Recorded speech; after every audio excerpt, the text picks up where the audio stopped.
ThaBoxingvoice.com is brought to you by El Camino Electrical Services. El Camino Electric has over 15 years of commercial experience with startup companies, work consisting of design build, clean room fabrications, lithography labs, test labs, special tools, and equipment installs. El Camino Electrical specializes in the install of EVC from the start of the project to the finish. El Camino Electrical Services is an established commercial electrical contractor with the ability and experience to carry out industrial and commercial work. Services include design build, electric vehicle supply equipment infrastructure, semiconductor fabrication clean rooms, special equipment and tools, startup companies, turnkey installation, electrical vehicle supply equipment infrastructure. So head over to elcaminoelectricalservices.com for all your electrical needs. Have you ever wanted to hear the host discuss a subject that wasn't on the agenda? Or worse, have you been denied the chance to introduce a topic because of the time restrictions of the show? Do you have an idea for a show? Something that is not being covered or talked about in today's boxing media, but is important to you? Would you like the opportunity to control the Boxing Voice conversation and have TBV's entertaining panel discuss your topic with their brand of diverse opinions and entertaining banter? Now, the Boxing Voice is giving you, the listener, the power, total control. With our new on-demand service, you can contribute to the conversation in a way that isn't being offered anywhere else. Finally, you can get the exact show you want with all the same unpredictability you've come to expect from our live radio show podcast. Simply fill out the form below, decide from our many options, and give us your concept. That's not all. TBV On Demand is giving you full control by allowing you to choose the date and time. Plus, for the first time in radio history, we will be giving you the opportunity to become part of the show by deciding how involved you want to be. Boxingvoice.com. Saudi Beyonce Productions. I must be the greatest. Let's get that done. I've been here before and I know what it takes. Hard work, dedication. Boxingvoice.com. They were this. He's the best. Win, lose, or draw, we come in to fight. Can't nobody take that away. We're coming to fight. They do what they can, I do what I want. When you look at how he throws that left hook, it starts out really low. We're going to see what kind of character he has. Oh, and the lefts and rights by Maidana. And it's all Marcos Maidana here. A lot of those punches off his shoulder. I think anybody out there listening or anybody think that that's a dangerous deal to make. I think it's perfect.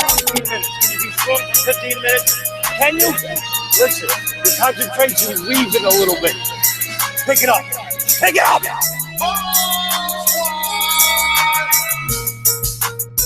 Some things about we got to deal with the body shots. I don't think you want to be that close to us. He's talking about letting the left hook go, then you take the left hook. Let's get that done. Look, the fire's coming. Are you ready for the fire? We're firemen.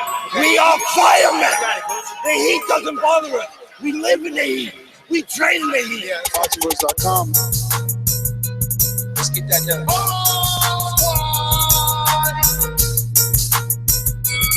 Danny, how much of the difference is it for you at this weight? Yeah, I'm working out. I lost like 35 everybody does a drink. Puerto Rico, Miguel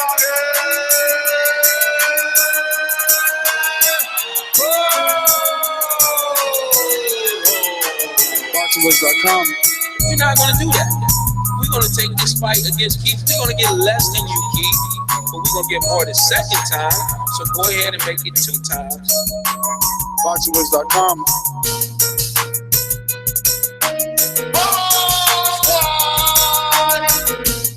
My job is to focus on boxing and going out there being the best that I can be. Yes. We are back, ladies and gentlemen, with another edition of the Boxing Voice. I am your host, Nestor Gibbs. Find me on Twitter and on Instagram at NestGTO. We're back. It's a slow week, and we're back, ladies and gentlemen. It just doesn't matter to us. We're boxing degenerates. What can we do? We love this. I'm sure everybody watched Tuesday's fights, right? Pretty sure everybody watched Tuesday's fights, just like I did. Staying up to date. We're going to bring you news and notes. We're going to bring you a couple of hot topics. We're going to discuss some fight game and their top 5 fighters of the world. I beg to differ. Or do we? Did Lampley have it right? We're definitely going to get out to the streets, take some phone calls. Remember, that number is 646-478-3068, and you can call absolutely free by Skyping us, but you must add us. You can't just Skype us on Skype. You have to add either Nestor Gibbs or the Boxing Voice. You have to add, or you will not be able to call. So without further ado, let me go ahead all the way down to Boston, Massachusetts, the home of the Red Sox, and see if we can't get a hold of the one and only. He wants the title shot at the beat. He's not even ranked. He wants the title shot at the beat. What's going on, everybody? How you doing, Ness? Nice to see you today or hear from you today. Anxious to do this show, brother.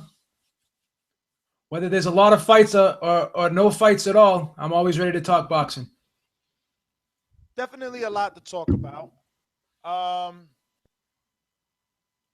Where do we go first? Obviously, want to remind everybody of that Gennady Golovkin glove giveaway. Remember, $1.40 is all you have to donate in order to get your name in the runnings. That name will then be placed in random.org, and a winner will be chosen. Remember, we appreciate that because this is a fan-driven show, and without your help, we can't stay out around here. You know what I'm saying? So the donations definitely help. 5-star reviews, very, very important. They help with the visibility of the show. It adds to the characters and all these exciting people that do call. That's how they find the show, is through these iTunes reviews. It pushes us out there amongst many other podcasts. So only you can push us to the front. So if you're listening on YouTube, it serves the same purpose. Liking and sharing is how you're going to help the Boxing Voice get more popular. So please do so. If you have any Facebook, Twitter, Instagram, whatever the case may be, make sure that you definitely let a friend know, to tell a friend, to tell another friend that we are live. I want to thank everybody that continues to buy that new shirt. Man, that new design is definitely hot. I can't wait till I start bumping into some of you guys wearing it out there at the events. I know in D.C. And in New York, I bumped into a bunch of people with the original design.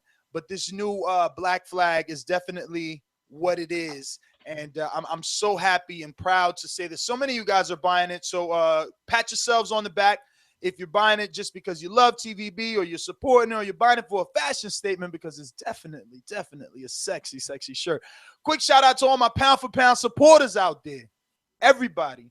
Each and every one of you are pound for pound supporters, without a doubt, just for tuning in, just for listening, downloading, whatever it is that you do. If you're on your treadmill and you're listening to this show on your podcast, we love you. But those that are pound for pound supporters this week, Dave Marsh, we love you. Sean Greenway, we love you. You know? And we got a few others that we have to mention. Let me get this. We got some Skype callers calling in already. Things are lighting up. Phone lines are lit up. 646-478-3068 is the number to call in. Kim Hoon, my pound for pound supporter. Edgar Bragas, pound for pound supporter, and Ken Stumder, pound for pound supporter. Thank you very much for believing in TBV. B, man, let's get right into it. Listen, there's a lot to talk about. Hashtag TBV podcast. If you want to interject your own subject into the show, hashtag TBV podcast. There's a lot to talk about. I guess we can definitely go ahead and jump into Tuesday night fights. Did you catch any, or should we go right to the topic of the show? The fact that this rumored undercard of the Canelo and Amir Khan sounds like it's going to be an exciting one, Beeb. We got a bunch of big names that Eric Gomez is alleging may or may not land on this card. But how are you taking the excitement or the news of it? Well, I wanted to see Lucas Matisse on the undercard. Unfortunately, that's not going to happen because of the eye injury. But, I mean, Gomez is an action fighter. I think that he'll provide, a good fight. He's always in a good fight. He's never a dull fighter. So I think it'll be decent. Now, at first, when I first came across this news, I was definitely excited. I said to myself, wow, Frankie Gomez stepping all the way up to fight Mauricio Herrera. But I'm reading that incorrectly, right? I mean, he's not fighting Herrera. It's Herrera and Frankie Gomez that are rumored to be on this undercard, correct? Well, I actually thought that possibly they would be fighting each other, but you could be right. I don't think anything is set in stone right now, so it's interesting. I'm not 100% sure. Wow. Okay. Because I was kind of looking at it, and to me, it was vague on what was going to happen, whether if they were going to fight each other or if they were going to be in separate matchups. Because if they're going to be in separate matchups, I mean, who are they going to fight? Who's available? I think it would be good if they fought each other. No, without a doubt, it would be a better fight if they did fight each other. The thing is, it would be a huge step up for Gomez. But Herrera, who was already going to be moving up in weight to face Lucas Matisse at 147, was scheduled to be on the card. But obviously Matisse, he elected to not take that fight and instead allow his eye more time to heal after he was knocked out by Victor Postal. When Victor Postal won that vacant WBC title that Danny Garcia left behind. So it does seem like Frankie Gomez and Mauricio Herrera could land on this card. I just think that this is a step up way too fast for Gomez when, he's just been a bit of a disappointment with his inability to make any type of weight, his inconsistencies in the ring. It's just his lack of training overall. Yeah, I mean, it's always going to be a question mark on whether or not he's going to make weight or if he's even going to be in shape for the fight. So it's kind of a risk putting him on the card unless, it's just going to be a free-for-all when it comes to the weigh-in. Like, if they're not going to be too particular upon what the weight is, then, it's okay. But if they're going to have a set weight limit, if there's going to be a 147-pound fight or a 140-pound fight, probably a 147-pound fight, right? If it's going to be 147 pounds, then, he's going to have to make 147 pounds. And if he doesn't make it, what do you do then? So that's always a question mark. No question. Well, Frankie Gomez was alleged to, well, not alleged, he was actually going to be penciled in on the Francisco Vargas Orlando Salido undercard on June 4th. But when this Mauricio Herrera fight made itself available, obviously both parties decided. So it's looking like this may happen now. None of these fights are definite, but Luis Ortiz, his manager, told me that he would be on that undercard as well, facing Alexander Ustanev. And now ESPN is also reporting that Eric Gomez, the president or vice president of Golden Boy, is in talks with Frank Warren, the promoter of Ustanev. So maybe that could also land on there. But it just all around sounds like they're really planning on stacking this undercard, which is a good thing.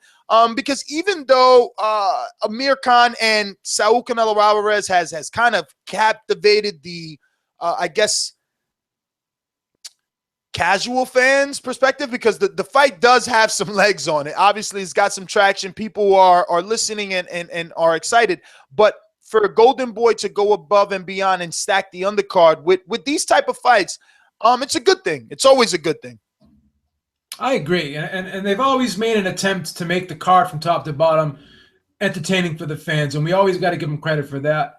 It's never just like a one-trick pony. If you buy or you watch a Golden Boy card, more than likely that you're going to get an entertaining card. So props to Oscar and Golden Boy for that. Now, they're also stating that David Lemieux, who we all know just missed weight coming in at 163 last Saturday, when he was supposed to be facing James De La Rosa, he's also rumored to be on this card as well. Since he didn't get that fight, Eric Gomez is saying they're thinking of the possibility of maybe putting him on there.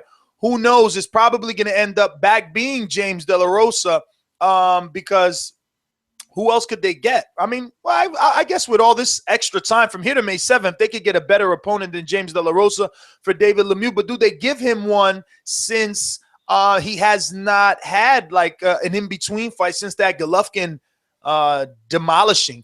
I'm actually being told now from Fernando Pimentel that Lemieux versus Tapia is being talked about. I seen that, but I didn't see that it was confirmed. Yeah, I mean, we'll have to just wait and see about that. I actually did read that, though. I heard it was rumored, but it hasn't been set. So, yeah, Tapia. And plus, Tapia just signed to Golden Boy. I'm sure you know about that. So that's some. Well, Fernando Pimentel saying that he just spoke to Glenn Tapia, who just confirmed that the deal is done. It is done. Good. Okay. Because when I was reading it on Boxing Scene this afternoon, I thought it was just a rumor. I could have sworn it just said rumor, but I'm glad it's done. I think it's a great fight. I mean, I'm a little worried for Tapia, though. I don't know if he could deal with that. I mean, I know. Lemieux's a bit of a puncher, and Tapia doesn't seem to know how to handle power anymore after the James Kirkland setback. Lemieux definitely levels above James Kirkland, so you kind of got to wonder yourself. I mean, you got to give him credit for stepping up and making the fight, but you also have to wonder if he's going to be ready for that. Yeah, man, that is listen, if he couldn't take the punches of Daniel Dawson, I just don't know how is he going to beat Lemieux. Yeah, very, very interesting. Very, very interesting. Let's see, what do we got here on tap? We got. Oh, let's interject some of these Instagram questions that we got over this past couple of days, because it's obviously we've been doing it now every episode. It seems it's getting more and more popular over there. We got a few, actually 2 pages worth. So it's pretty good. Okay. First one up, and I'm not even gonna go to that one first, so it doesn't seem. You don't want to talk about that one? Oh, you've seen it, right? I'm not even gonna, because then it would look like I'm biased, right? And it's Gina that sent this in this order, right? So we'll go to. Can I answer it? Oh no. Well, I mean, yeah, we'll go to it later though. But okay. You do you, Ness? Do you? Says, Kelby Holbrook, as a casual fan, gradually growing in efforts to become a hardcore fan of the sport, I found a love for the sweet science due to the current state of the NFL. It's no longer a contract sport. I've recently rekindled the fire I have for boxing and would like to know how you guys on the podcast came to love the sport. We all have our stories, and I'm sure casuals and hardcores alike would enjoy hearing yours. Always a great show. Keep it up, guys. Thank you. I guess it's Kelly Holbrook. So, Beeb, how'd you fall in love with the sport? Well, when I was a kid, my dad used to always watch boxing. And he was hate to say, he may have infected me with my mentality, because he would always say, the fighters of yesteryear weren't like these guys, you know what I'm saying? And then we used to even watch boxing all the way up into the 90s and the 2000s. We used to watch. My father loved Julio Cesar Chavez. He was like the only guy that my father thought was like the old-time fighters. But yeah, my father got me into it, very influential because of my dad. And we always used to get in these debates about new school and old school. And that's kind of how I kind of carried up my mentality of how the fight game is now. And, he would always just compare what fighters used to do and say, well, back in the day, you have those back in the day conversations with your dad. So we used to have that when it came to boxing. So it was kind of fun. Yeah, I mean, for me, definitely the story isn't that. My dad was in love with baseball. So I got no love from him on the boxing front. But me and my brother were definitely into it. And there was a bunch of us, actually, man, around the neighborhood. Whoa, you heard that? We just had some frequencies in there. But anyway, yeah, man. So I basically picked it up as a kid, and obviously Tyson, because that's my generation, was really the icing on the cake. What did it for me? I remember, man, when HBO had that home box office announcement. It was like, and you knew a good fight was coming on when you seen that HBO flying through the city streets, So yeah, it was instilled in me very early, and obviously, throughout the neighborhood, man, there was a lot of that going on. So, all right, let's get to one more, and we're going to mix it up. We'll get back to some of these. Beeb, you wanted to take that one, so go for it. Let me go back to it because I just showed it. I apologize. I'll go right back to it, open it right back up, because I thought you were going to skip over it. All right, let me see here. I'll get it for you. I got it. Give me 1 second.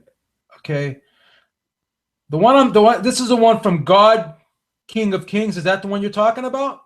Oh yeah, you could go for that one. I thought it was another one. Go ahead. No, that's the only one. That's the one I see at the top. I'm always hearing about, damn, if only HBO fighters can fight the Al Haymon fighters. What are the fights you guys want to see if HBO and Al Haymon decide to do fights together again? Wow. Wow. That is a good one. It would have been good to actually give that one some thought, because right off top, I want to see it only because I'm pretty sure Terrence Crawford would give him a really good fight. And it'll be a whooping. I wanted to say whooping from the door. I think Terrence would give Broner a whooping. I would want to see that.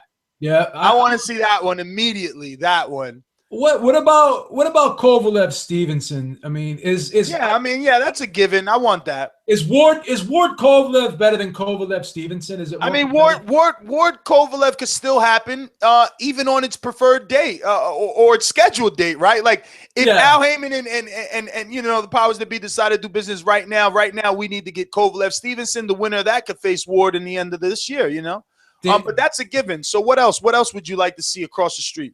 Danny Garcia, Manny Pacquiao. Really? Yeah, that's pretty. But don't you have Manny Pacquiao losing to Bradley already? Yeah. Then I'd like to see him fight Danny Garcia for the WBC title. Okay. Man, I would say Garcia Vargas, man. Vargas is coming off that hot knockout. That's a good one too. Makes him dangerous, in my opinion. I mean, at this level, you're knocking guys out. That makes you dangerous. I want to see him versus Danny. Yeah. Big right-hander versus the left hooker. I like that. What else you got for this guy? God, what is it? King of Gods? God, King of Kings. What about Jacobs Golovkin? Jacobs Golovkin. Yeah, absolutely. Absolutely. Another good one, absolutely. Right? What else is being held up there? There's not many, huh? There's not many. What else we got? Well, Verdejo could get served up to anybody. Bartholomew, all those guys over there waiting for them they're licking their lips for the Verdejo fight. Yeah, they are. I think even Santa Cruz, right? Santa Cruz is 130 now, right? Yeah. Well, no, I think he's still 126. I apologize. He's still 126. Oh, okay. Okay. Well, let's get back to some news and notes here. What else we got on the docket? I'm sure you'll find this one interesting. Where is it? 1 second here. It's Manny Pacquiao is back in the news, but this time, it's quite funny. He's not sure, Beeb. I'm not sure if you followed this one. He's not sure if he's gonna call it quits. Yeah, I've been hearing that too. He says, we do not know. It's hard to say if I'm finished. I can't say. I don't know. I don't want to come back. My decision will come after this fight. I'll go back to the Philippines and I might have a new job. I might have to do and be focused on. So let's see. What do you think? I mean, at least he's not necessarily saying that he is retiring, which is what he was saying, most recently. So this is a different tune, though. Well, the thing about it is it all depends upon how good he looks against Bradley.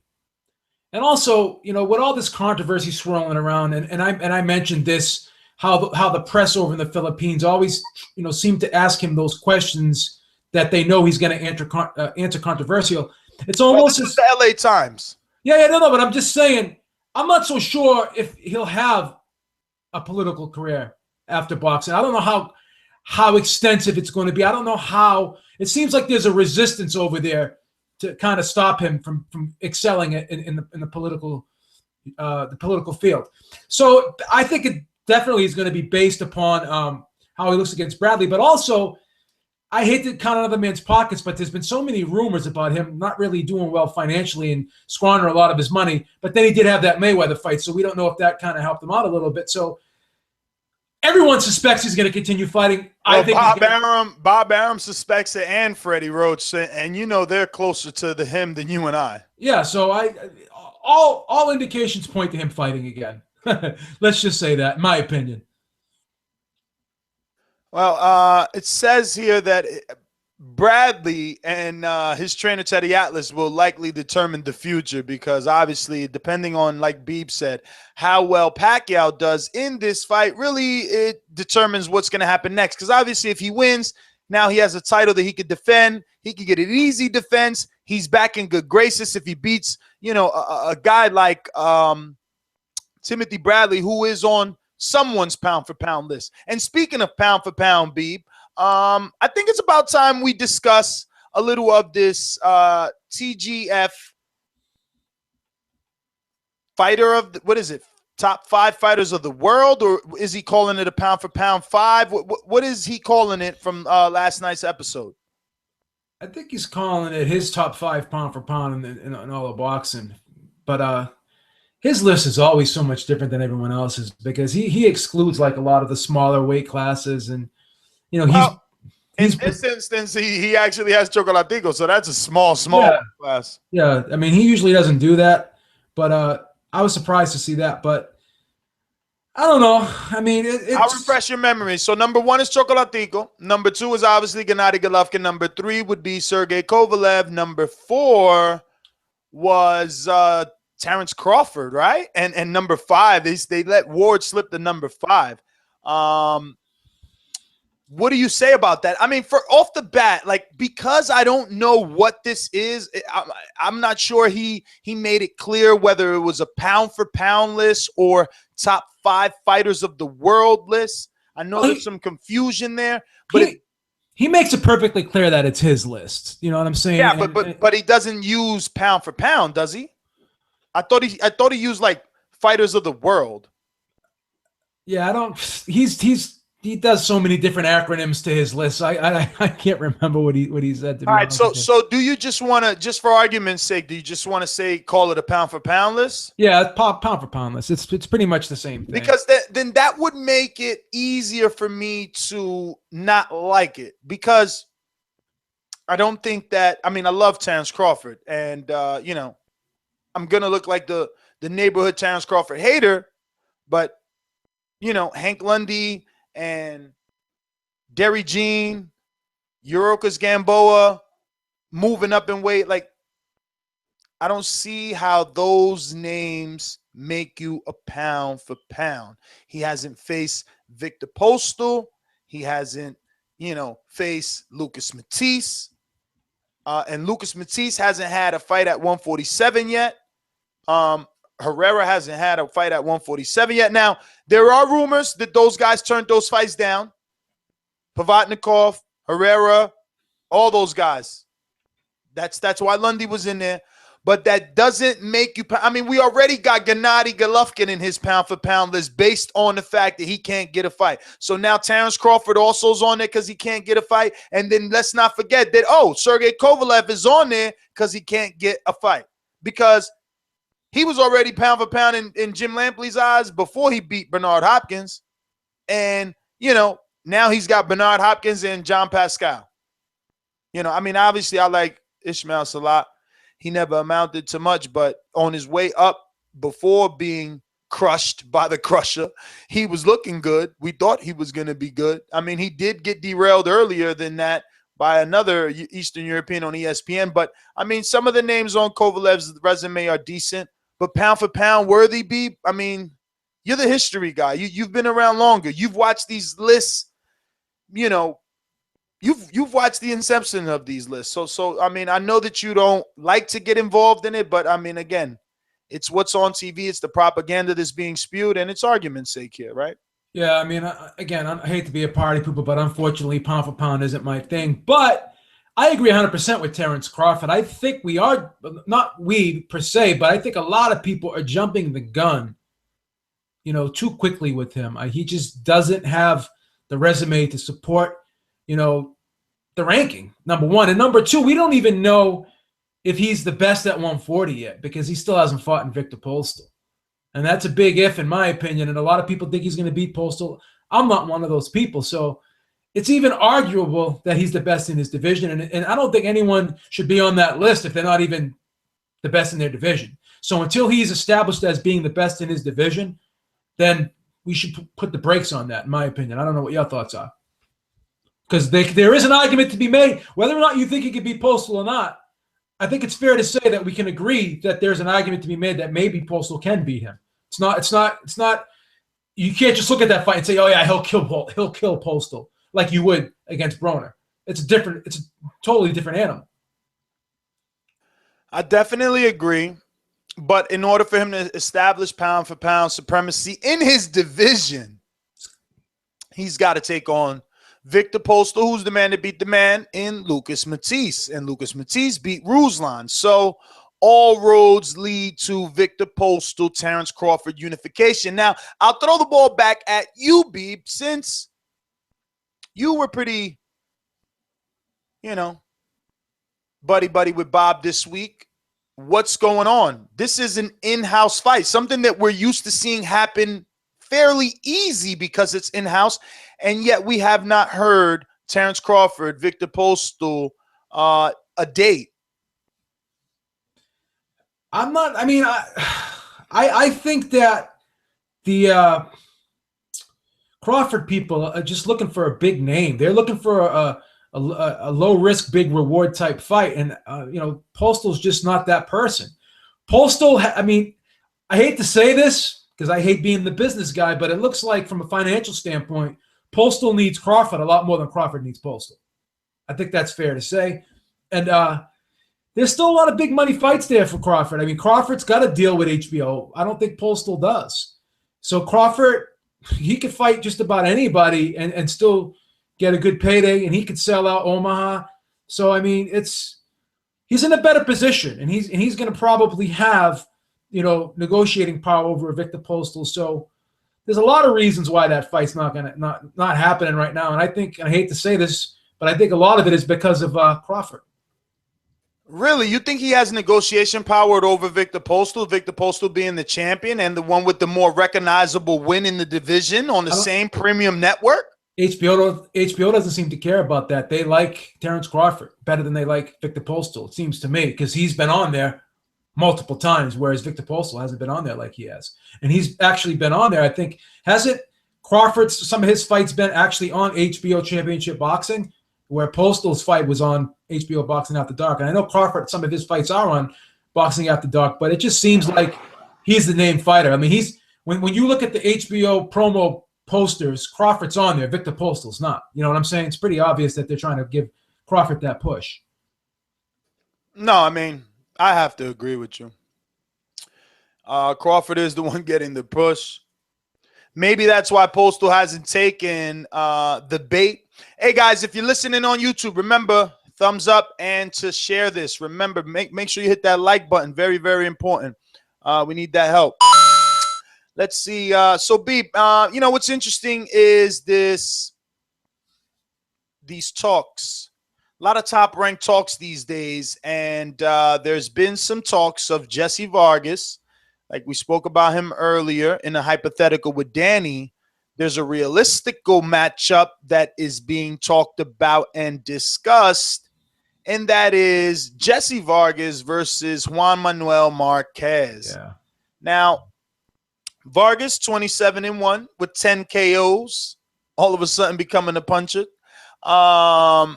He wants the rematch with Timothy Bradley, regardless whether Timothy Bradley wins or loses versus Manny Pacquiao on April 9th.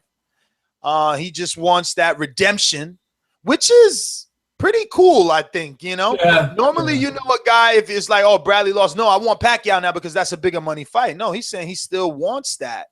But Arum has another idea. He would like to put Vargas in there with the Mexican star Juan Manuel Marquez, 56-7 and 140 KOs later on this year. Marquez, he's 42 now, Beeb, and he hasn't fought since his decision win against Mike Alvarado in 2014. However, Marquez, whose layoff was due because of a knee injury, is looking to come back in the summer, and there was talks about him even fighting Miguel Cotto. So at least a smaller Jesse Vargas, who I seen the other day, is very small. Chris Algieri's arms are bigger than Jesse Vargas. I think that Marquez, if he's going to be 42 years old coming back, that's the better thing to do. Yeah, I think that's a better fight for for Marquez. I think that Vargas still, I still think he's a decent fighter, but he still hasn't proved himself yet at this. I mean, we've seen him beat Saddam Ali, but he fought another fighter who hasn't been proven. So until he beats a guy like Bradley, then, definitely Marquez would be the favorite. But again, the question mark is the condition of Marquez and the age of Marquez. But with that being said, Marquez is such a good fighter. Will those things really come into play? And I'm sure he's smart enough to know that he's not going to come back unless he's 100%. I don't think he's going to ever allow that to happen. So I just think this is a great matchup. It's an interesting matchup. And I would be a fight that I would look forward to. I would favor Marquez, but the thing is, I wouldn't say that Vargas couldn't win. I mean, I thought Vargas would beat Saddam Ali, and that didn't happen. So there's only so many times we could write Jesse Vargas off. Well, Bob thinks it would be a big name for Vargas, and you know what? At 42 years old, if you can go in there and do a performance like you did on Ali on Marquez, who has shown chinny issues. Yeah. Pacquiao put him down. Bradley staggered him. Who knows what Jesse Vargas could do? I just feel like Jesse Vargas keeps his hands in his pocket. Maybe this fight, I guess he didn't do that. With this new trainer, maybe it can be different. I don't know. But they're saying later on this year. When would you like to see this? What would be your target season or date, month? When would you like to see this be? At least by June or July. I mean, hopefully they would be able to work something out and get the fight signed for that date. So, yeah, I think that would be great, man, just to have a nice summer fight like that. Why not? Why not? Yeah, it would be a good matchup for Vargas in terms of name on resume, and that's kind of what he needs after that big win with Ali. It's big to us because we're hardcores, but it's not big to the casual. They didn't know, a lot of them didn't know who Ali was, unfortunately. Ali, to me, was the goods. Hopefully he can bounce back.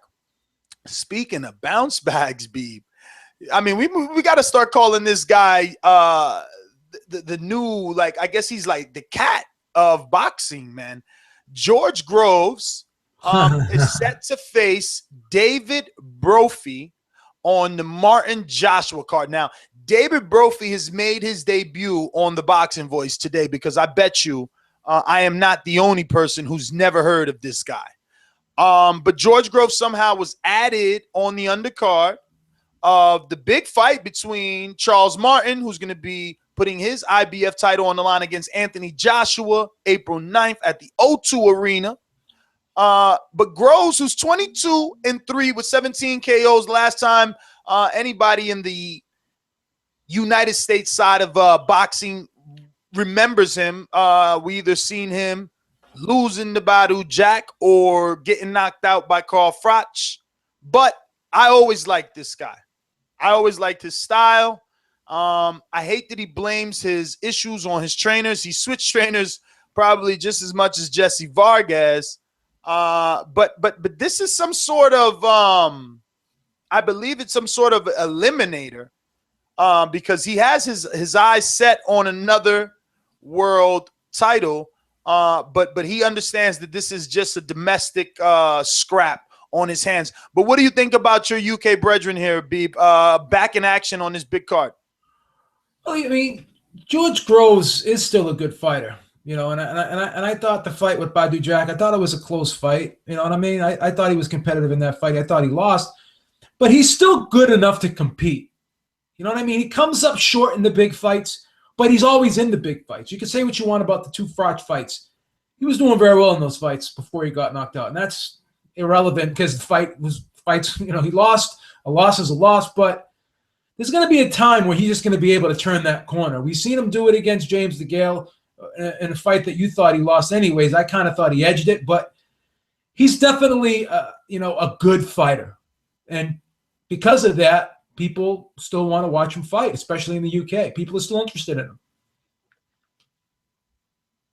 I mean, I'm still interested in him,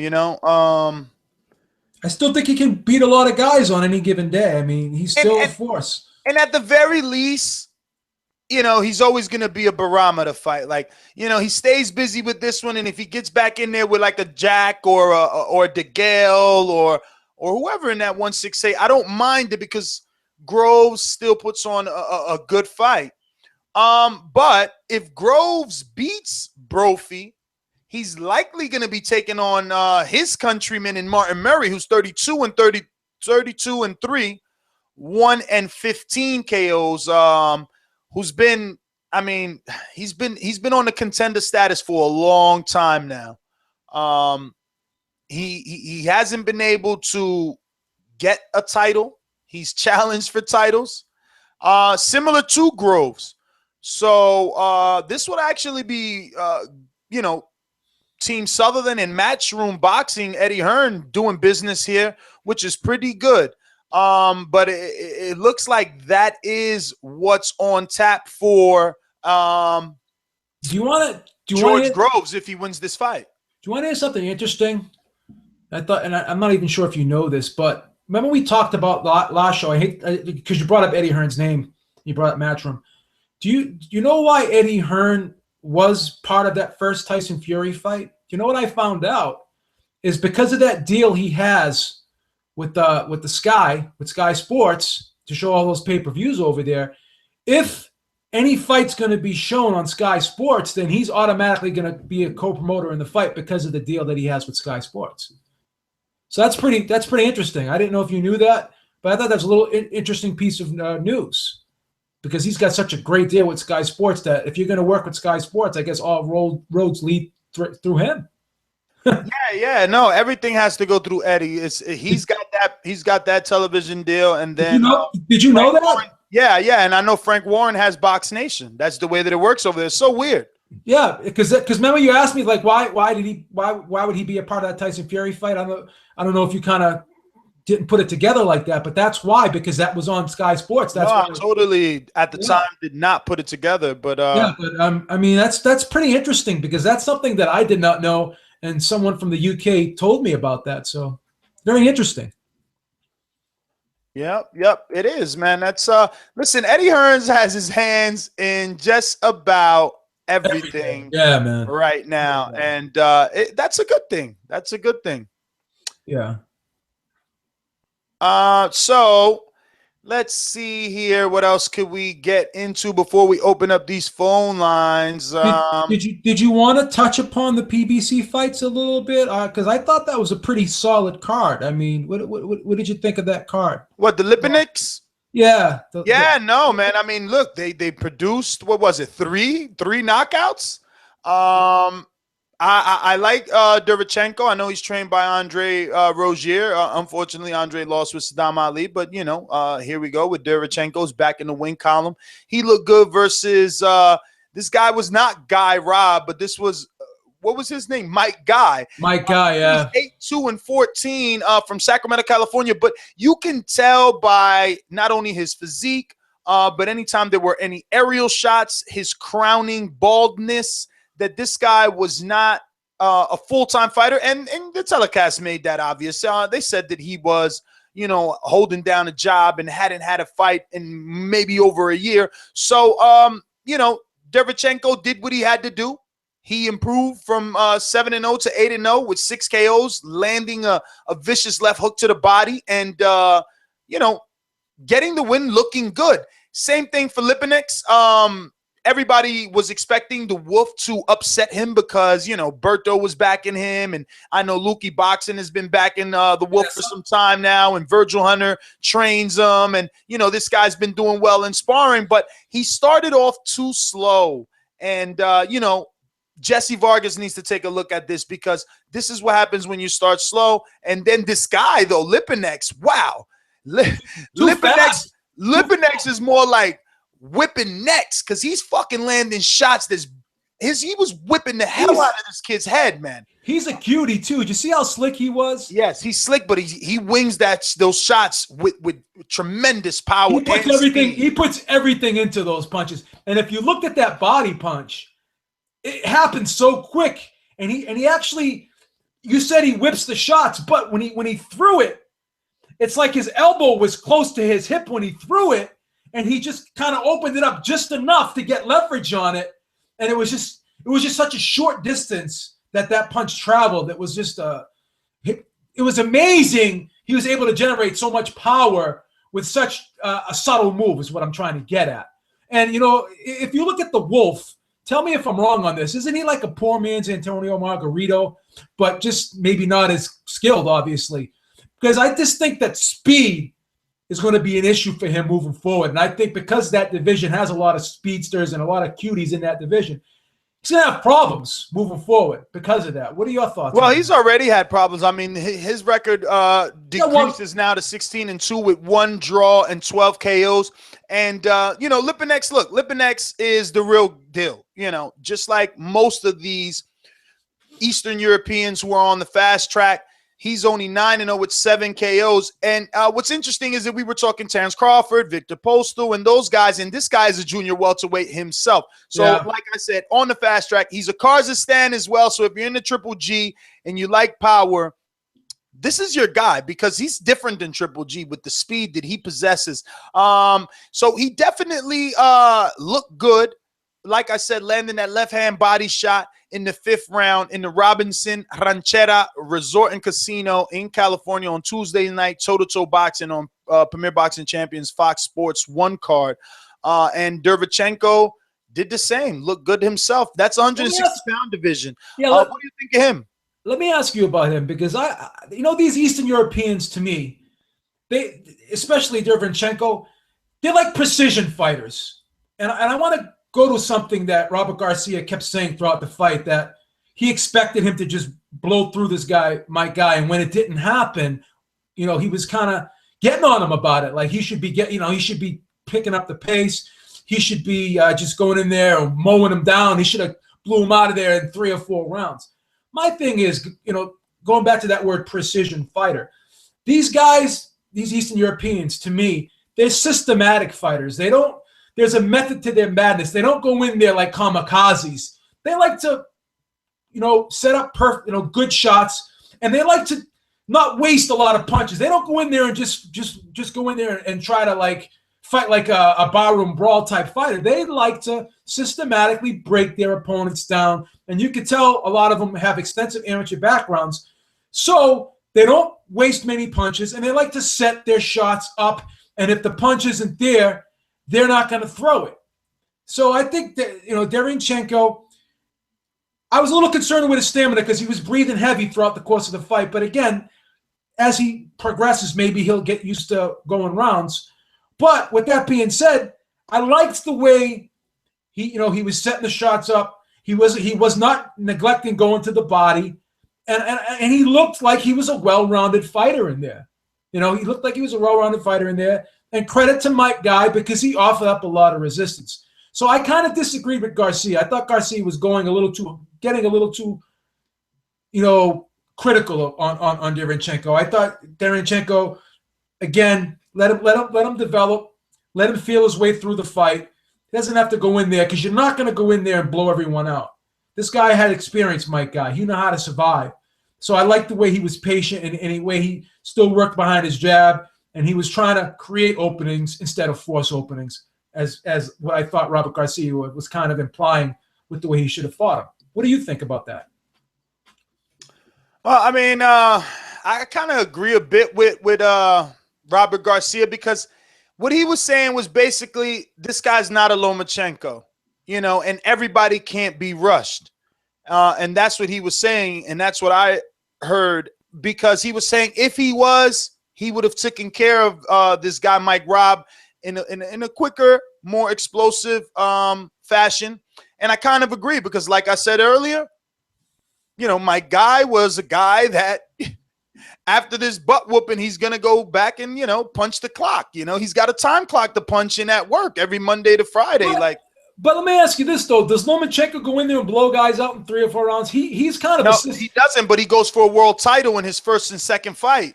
This guy's not even doing that. No, I'm not talking about career path-wise. I'm talking about how he fought the guy. But the narrative that Robert Garcia was saying is that these Eastern Europeans are being rushed, but not everyone is Lomachenko. And he was proving that with Derevchenko. I agree with him in that aspect, but do you think that Derevchenko, this was kind of a blemish, in other words, because no. And that's what I don't think that it looked bad at all, you know? But didn't you get the sense that Garcia was kind of painting that picture a little bit? Like, why is this guy still here after 7-8 rounds? Well, yeah, I mean, definitely he was definitely fair. Was that fair? Well, again, I think that it was fair in the sense that he's comparing him to guys, you know, other Eastern European guys that are on the fast track. So, yeah, because listen, Lomachenko went up against Orlando Salido. Mike Guy is not an Orlando Salido by any stretch of the means. You know what I'm saying? I guess it's a fair point. I just somewhat disagree. That's cool. That's cool. Let's see. Where do we go from here, Beeb? Where do we go from here? So much to talk about. So much has been talked about Andre Ward moving up to light heavyweight, and people are questioning if he's big enough for Kovalev. And, you know, he seems to think he is. And evidence that suggests that to me is because when you look at Andre Ward at 168, I think one thing, and I hate to beat a dead horse and sound redundant because I've said this on several occasions. I think one factor, you know, one facet to his game, one component to his game that I think is totally underrated is the physical strength. Because if you remember watching that Super 6, he was bullying guys and manhandling guys on the inside. They could not deal with him on the inside.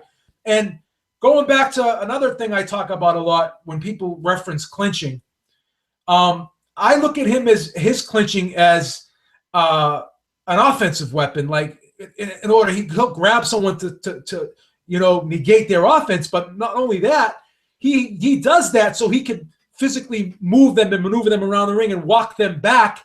And he holds on long enough just before the referee goes in there to break him. He's releasing the clinch and he's punching off the clinch. So I thought he did a lot of that, particularly in the Super 6. And a lot of the European fighters were having a hard time dealing with that because a lot of Europeans, I hate to stereotype them, but they're more or less outside fighters, and they're not used to kind of grinding it out up close. And I think because he was so effective and head and shoulders above everyone else at 168 in that department, I think he'll fit in right at home at 175. And I think a lot of these 175-pounders are going to be surprised when he grabs them and wraps them up and starts, you know, twisting and turning them and pushing them back and then pushing them off and punching off the clinch. I think they're going to be surprised at the physical strength. Thoughts? Well, I was on a conference call Wednesday, and, you know, Ward went on to say that he is happy at this new weight of 175. You know, he's fought at super middleweight for about 8 years now. Yep. Ward is 32 years old with a perfect record of 28-0, 15 KOs, and he says he feels fresher, stronger. He believes that that's going to help him when he faces the supposedly bigger and stronger Sullivan Barrera, who's 17-0 and 12 KOs. Ward says he gets, and I quote, "I get to eat more. You can You definitely feel stronger when you don't have to strip off extra pounds. That's kind of a no-brainer.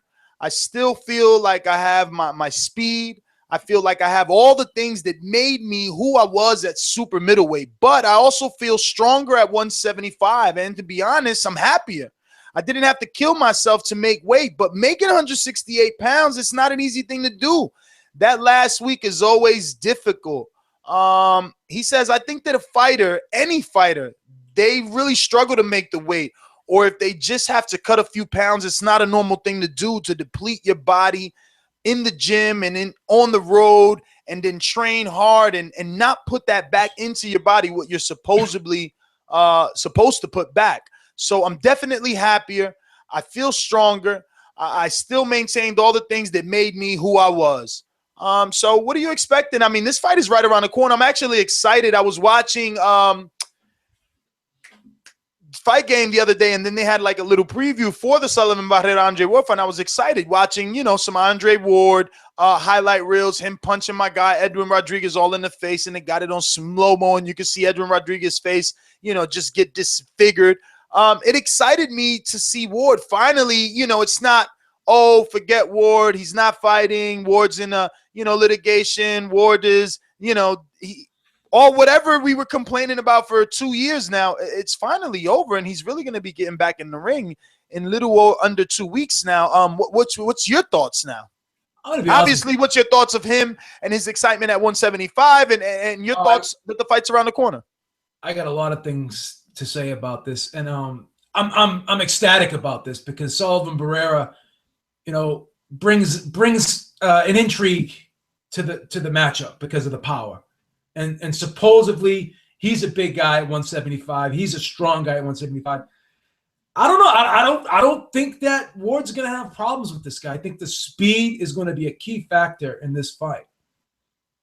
I think it's going to be a key factor in this fight, and I think he's going to be one step ahead.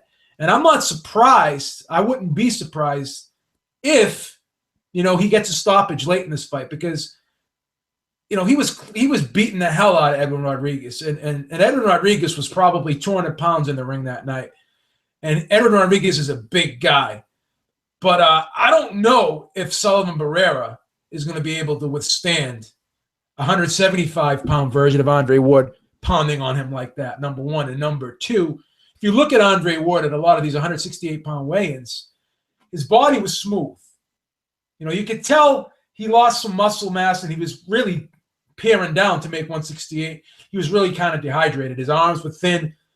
I think at 175, he's going to be right at home. You're going to see a better version of Andre Ward, in my opinion, at 175. And I think a lot of people are going to be surprised.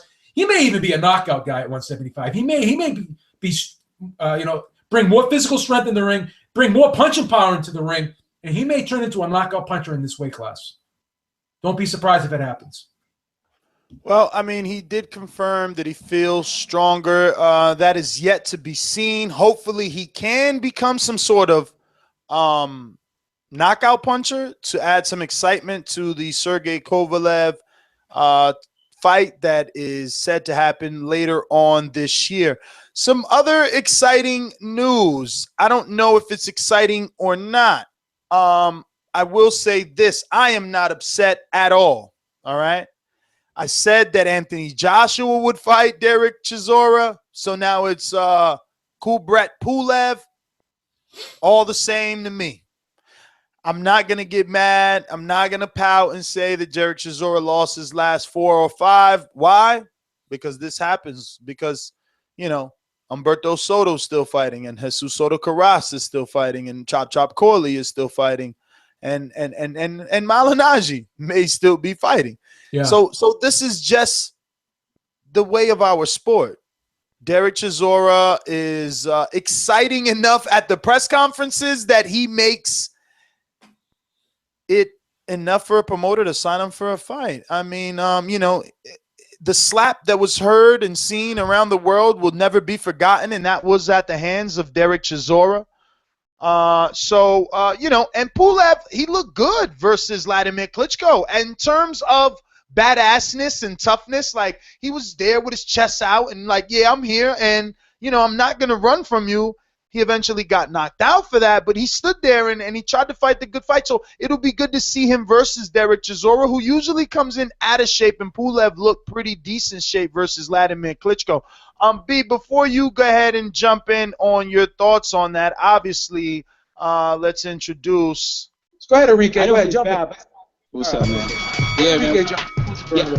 Yeah, I just want to say I saw the fight too. Just stay focused, stay working my jab, and using my fundamentals. Passion fan, right? Boxing voice. Because if he comes to fight, then I'm gonna have to look for him. Passion fan, right? Boxing voice. You accurate. Yes. What's up? This is a hardcore fans week, right? A little too hardcore for me, to be exact. I wanna hear about Berto versus Ortiz. Berto Ortiz too. I wanna hear about they must not know my name. AB, I need no change.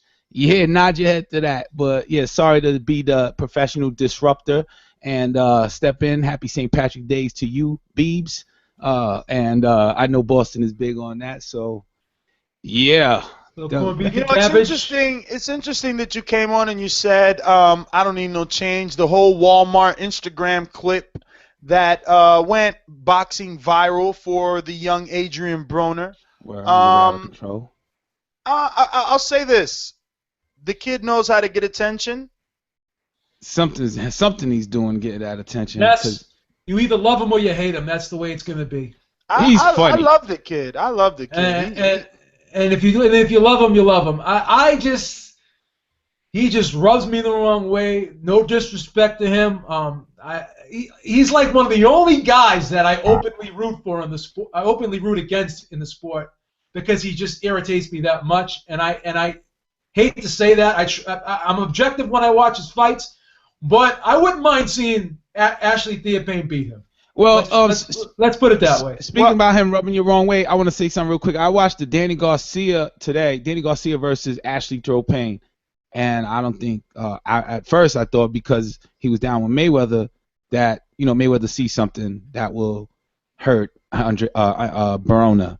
But now after seeing that fight, I know it's 2010 and today is 2000. We're in 2016, but I don't see it being a threat for Adrian Broner. So I don't. It's so funny. It's so funny you say that because somebody messaged me the other day and says, "B, is it worth putting a little something on Ashley Theophane?" And I said, I don't think so. And he said, well, didn't you see that Danny Garcia fight? And I said, yeah, but that was a long time ago. That was a long time ago. So most people were impressed with him. Yeah, but Theophane has gotten better since then. But you know what? Danny Garcia looked exact, too. I don't know. He's got a little... Well, Ness, to your point, that was when he didn't have a promoter. That was when he wasn't, steadily... He wasn't living here. He wasn't living here. Wasn't steadily in the Mayweather gym. Wasn't getting fights. Wasn't getting good sparring. Wasn't getting good sparring. He probably his mind was mentally in another place because he probably didn't know where his next food was coming. I mean, now he's got Mayweather giving him cause. Yeah, he's more confident in himself. You know what I'm saying? He got Mayweather giving him cause. Mayweather saying, "Don't worry, I'm giving you a title shot." Like he knew about this. Check our YouTube video for like 6 months ago. He told Strong to tell this shit in the gym. Like I'm getting a Broner fight. My promoter said I'm getting a Broner fight. That's a great point you made, Ness, and I have to admit that could factor in in him being a better fighter. But also he's gotten older. The biological clock. How much better could he have gotten? But what about Broner's skills and since 2010 till current? I like Broner. I like Broner in the fight. There's no question I like Broner in the fight. I'm just hoping that's interesting. That's all. I think Broner has this last fight. I mean, he could always fight Rances Bartholomew, I guess, at 140. Because the thing is, if you look at the rankings, right, and I'm speaking, casual fan rankings. They got Crawford at 1, Postal 2, Broner 3, Lucas 4, but he's moving up, right? Lamont 5, but he's moving up, right? Ruslan, didn't he also move up? Yes. Herrera, he's moving up too. So it's like, who's Broner gonna fight after this? Well, I got a great question for you because when he fought Sean Porter, there was a lot of rumors going about that Al's throwing him to the wolves. Al's sick of his antics, blah, blah, blah, blah, blah. Now, Al's shown that he's been able to cross the street a little bit with working with other guys. Will he throw Broner to the wolves against a Terrence Crawford? Could that happen? I doubt it. Considered thrown to the wolves though. I doubt it because they got Rances Bartholomew on the other side over there. Like they would just give him to Broner or vice versa. Like there's other 140s on the PBC side of things. No, who else is on that 140 side? I mean, I'm not saying he has to do it, but would Bob and Al make that fight for the sake of because it's a big fight and it could sell well? They could throw it. I mean, is that a pay-per-view fight? Can I be honest with you? Yes. It is possible that it could be. What do you think? 250,000? At least 250. That's not bad. Maybe 3. And the way Broner can talk things up, 3 would not be bad for both of those guys first. Well, remember, Provodnikov has a 3-fight deal with Showtime. If he beats Molina, he can find himself in a Broner match. That's true too. I'm not saying it has to happen. I'm just saying, could it happen? Is it ridiculous to think that it could happen? Is what I'm asking.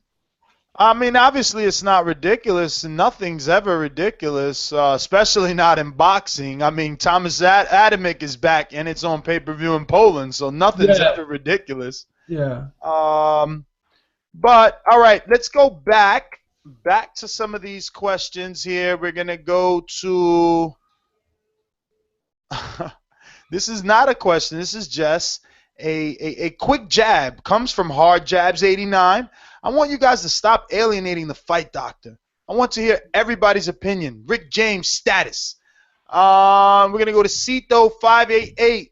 De La Hoya or Mosley, who would ya say was the better boxer overall, considering resume, skill accomplishments, and head-to-head fights? I'm going Mosley. I'm going De La Hoya. Me too. I'm going De La Hoya. I'm going De La Hoya. Didn't Mosley have the better resume? No, I don't think so. I mean, De La Hoya lost all his big fights. He lost to Pacquiao. He lost to Floyd. He lost to Bernard Hopkins. He really lost to Felix Sturm. He lost to Trinidad. I mean, what are you talking about? Mosley lost to Vernon Forrest twice, and he lost to Winky Wright twice. Okay. Look what De La Hoya's done. Like he went to 130 all the way up to 160, and he actually unified titles. But he didn't do nothing at 160. What title he won at 160? And what title he won at 54? Felix Sturm's title. And he beat the. But that was a robbery. He beat. Yeah, you heard me say that like 5 seconds ago. He beat Fernando Vargas at 154. A rushed kid. You know. His career was rushed because he beat Ricardo Mayorga at 154. He beat Julio Cesar Chavez too. Whatever was left of him. Yeah. But all right. So the beat says De La Hoya's career. Let's look at Mosley real briefly, not to prolong it or belabor the point, but outside of Antonio Margarito and Oscar De La Hoya, name another name that he's actually beat, in his career. Man, I need box rec, brother. You kidding me? That was 90. Well, I mean, with Oscar, you don't need box rec. Shit, no, because you could say the names that I said, the ones he's lost to. I can't think of any good wins. He beat Gennaro Hernandez. That was a great win. How many years ago was that? You know what I mean? Did you pull up Mosley's resume? I'm pretty sure Mosley has some decent type of. It's not the greatest. I love Shane Mosley. Don't get me wrong. He's gonna probably be in the Hall of Fame. But outside of Antonio Margarito and Oscar De La Hoya, they were, you could argue a Ricardo Mayorga. But he's lost a lot of big fights too. Well, let's see what else. Okay, we're gonna take another one here, and that one is. I consistently hear this comes from Carter Scott. I consistently hear stuff about how boxing is becoming less mainstream and more of a niche. As someone who had only been a fan for a short time, I'm not sure if people have been saying this for a while or it just came to the forefront after the letdown that was Mayweather-Pacquiao. Are you guys worried about the popularity of boxing in the future, or will boxing stick around? Carter Scott. Tell me if you want to go ahead, Enrique? You want to answer that? Yeah, I was going to say, I think about that all the time. Who do we watch next after this fighter has retired? All right, so once you said Timothy Bradley, is that the guy we wanted to watch? I was like, yeah, but then who's next? And who's next? And who's next? And eventually, you become an old man and you're like, oh, I'm tired of this shit. It's kind of like, I don't even want to insult it. It's kind of like rap music, Well, I want to, say something very interesting, and I'm going to answer this in two parts. I never used to worry about boxing. Never. But a few things that have been happening these last 2 years have made me worry about boxing. When I look at a station like ESPN, who has their ESPN.com website, and then I look at the navigation bar at the top, and I see MMA up there, and then I see other, and then boxing is buried in other. That worries me a little bit because ESPN actually shows boxing on their network. They don't really show MMA on their network. They have like recap shows for MMA on their network, but they actually showcase boxing on their network, and on their website they bury it. That bothers me and it worries me a little bit. It's not getting that push mainstream like MMA is getting.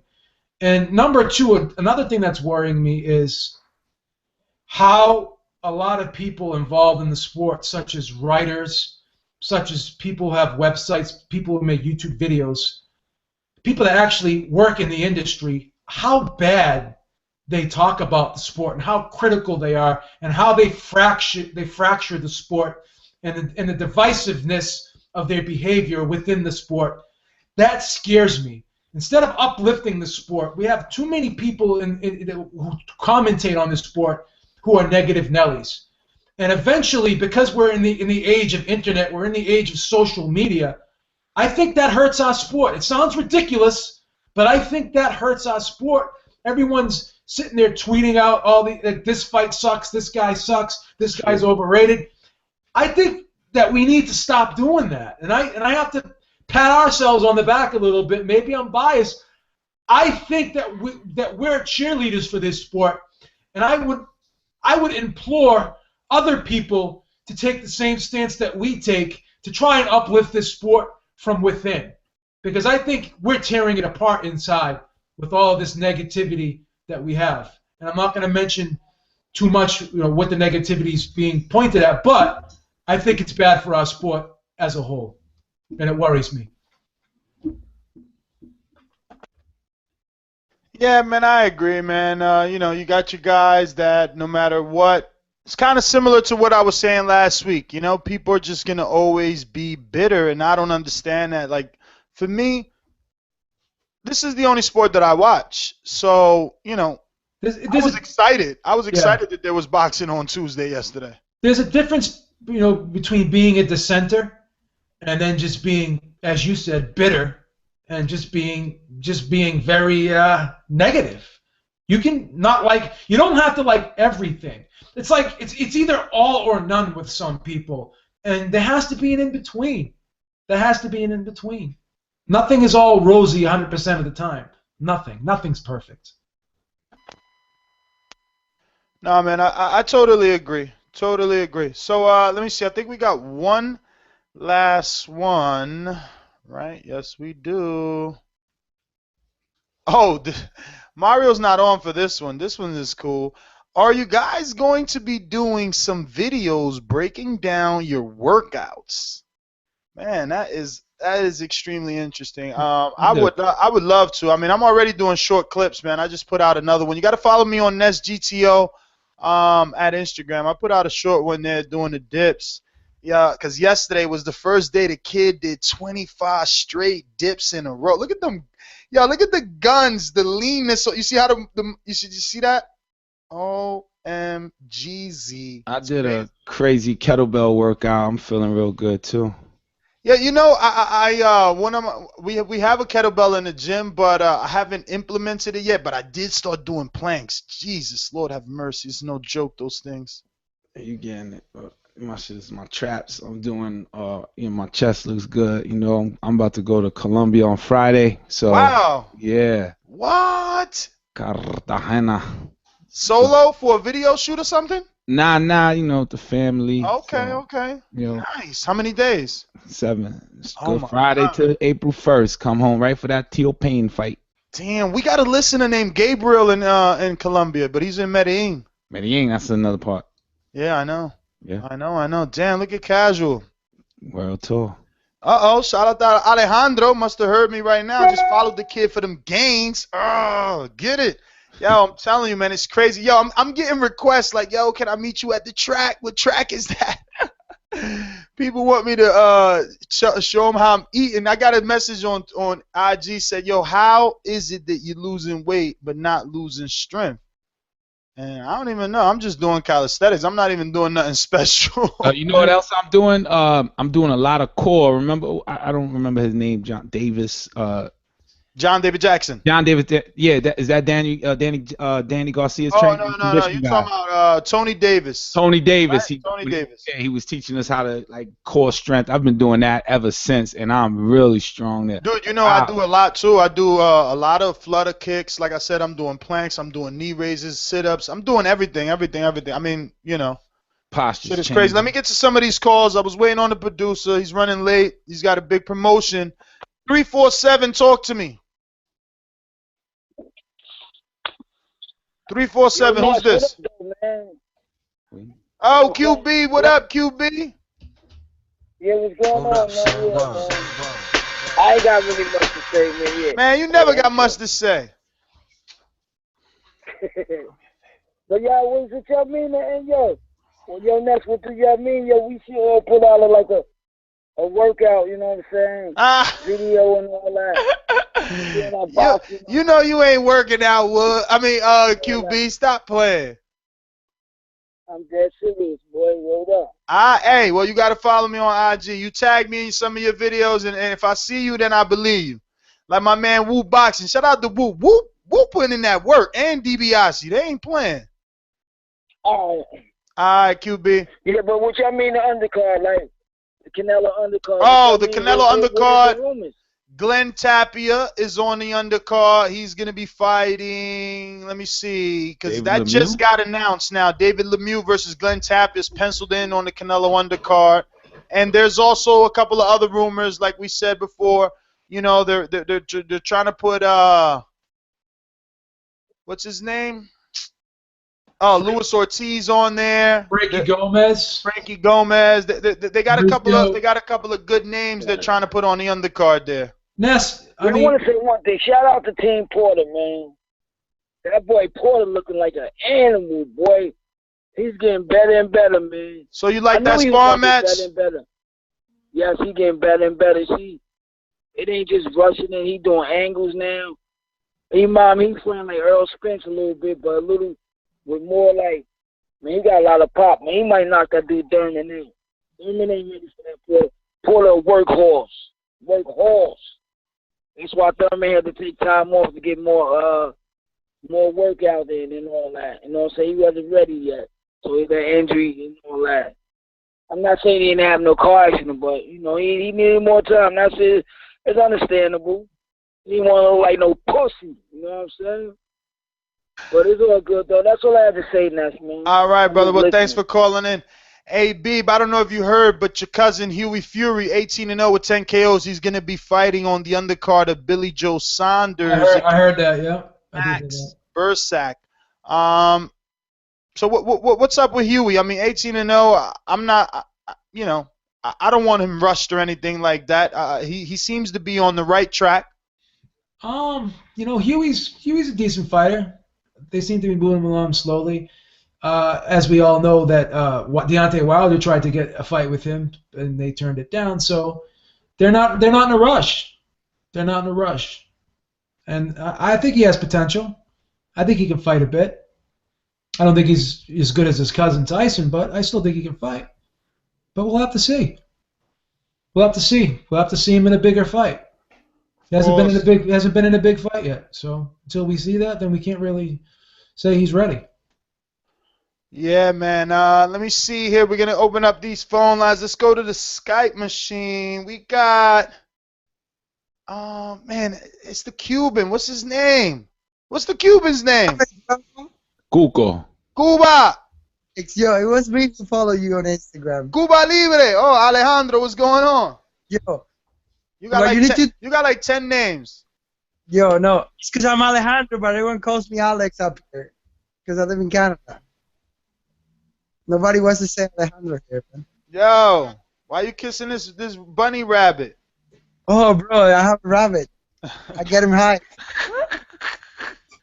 Kissing bunny rabbits and posting them up. You got a lizard too? What's going on? You like animals, huh? That, bro. I'm telling you, you show a girl a picture of you with an animal, and they're like, "Ah," and then next thing you know, you're all in there. Yo, this is your twin? Who? I don't know. Oh no, that's my best friend, man. Man, they say when you hang with somebody, I start to look alike. So talk some boxing, Alex. Yo, before I get to that, real quick, you need to follow me because I'm gonna show you some videos on that Instagram and show you how to work out, man. Whatever. All you gotta do is tag me at NestGTO every time you do anything. But don't be showing me no weights, because weights are for no, guys I'll show you that dips need with weights and then show you what is up. What? And I'll put on my weighted vest, Bobby. Yo, Fridays is weighted vest day, okay? Don't you worry about it. Okay, we'll see. Yo, what I was gonna tell you about boxing. Yo, now that you guys don't have Robbie, do you guys have anybody writing down the picks or no? Casual fan is. Oh, okay. He's got to earn his keep. Because I'm just gonna do it. I'm gonna do my prediction for Alvarez-Amir Khan fight right now. Man. Nah, that's too early. That's too early. We don't put him to work. We don't put him to work easy, 7 weeks early. No, nobody's gonna buy that fight, man. Beeb is. Couldn't buy. Beeb, man. That's gonna I'm buying it. That's gonna be 2 rounds. 2 rounds homicide. Did you should be able to. I'm not buying it. You gotta give Canelo Alvarez more credit than that. He's not gonna get knocked out in 2 rounds. Dude, Amir Khan has been rocked by damn near everybody, man. At like 135, man. And he's gonna come out to Canelo Alvarez, and you think he's not gonna get hit? What are you gonna do? Bring up fights that he had when he was in 6th grade? It doesn't matter, bro. He's gonna get hit by Canelo Alvarez. Canelo Alvarez is that good to at least hit him. Once he hit him, it's over. This guy got no shin. Yeah, okay. That is an easy fight to pick. I'm a college student, so I usually don't bet. But I'm betting on this fight because it's that easy, man. Don't bet on this fight. Sure. What are you talking about, man? Don't waste your money, man. Man, I wonder how many people are gonna pick Amir Khan the day of the fight. Well, right now, I'll see the count. I'm gonna call in. It's probably gonna be like Beeb. The whole UK is behind Amir Khan. No, man. I think they got better sense than that. The whole UK is behind Amir Khan. No, man. But you see Amir Khan right now? He's jacked. If I saw Amir Khan right now in a dark alley, I'm 215 right now, I would run. That guy looks like a beast right now. Yeah. He's a monster. He's a monster. He's a monster, man. Guy's a monster. Say it again. Say it one more time. Monster. Oh, man. Yeah, I'm convinced. I guess I better not bet. No, man, this is gonna be an easy fight. Don't waste your money. That's all I had to say. There you go, guys. Peace out. Peace out. Peace out. Remember that one? Peace out? Yeah. Back in the day? Listen, I have a little bit of faith in Khan now. Beeps persuaded you? Alex, make sure you tag me on them fake workout videos. With the rabbit. Fake workout. That's horrible. That is horrible. Yo, because everybody coming at the kid, man. First it was Ness fat. Now they see Ness a G in the gym, and they want to battle me in the gym. God damn it. 917, you're up. Who's this? Yo, what up? What up? Who's this? Mike? It's Mike. What up? What's going on, Mike? Chilling.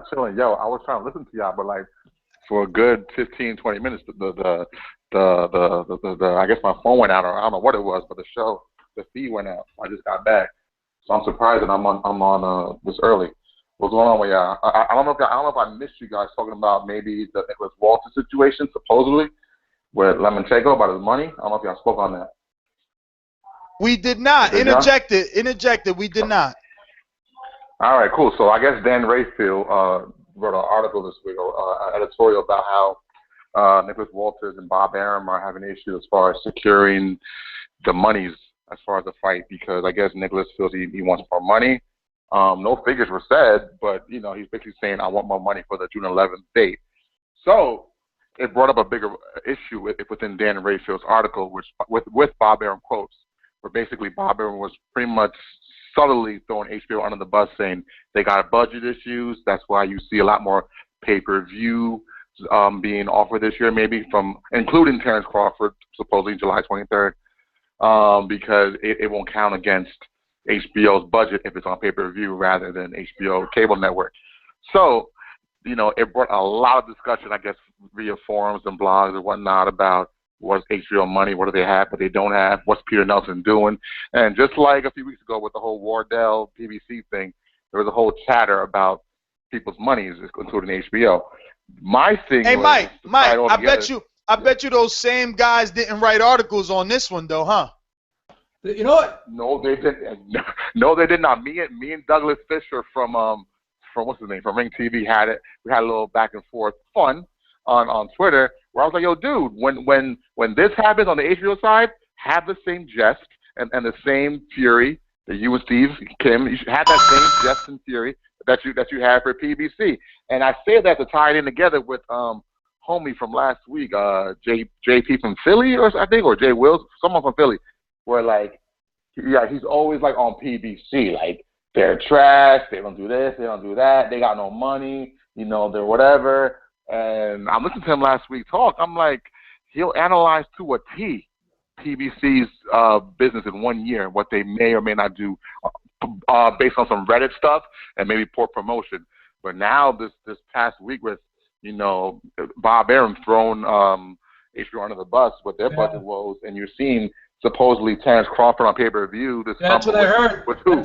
That's the other rumor. That was the other rumor out there. Hey, Mike, not to mention that they went from 56 with Ken Hirschman to 28 mil with Peter Nelson.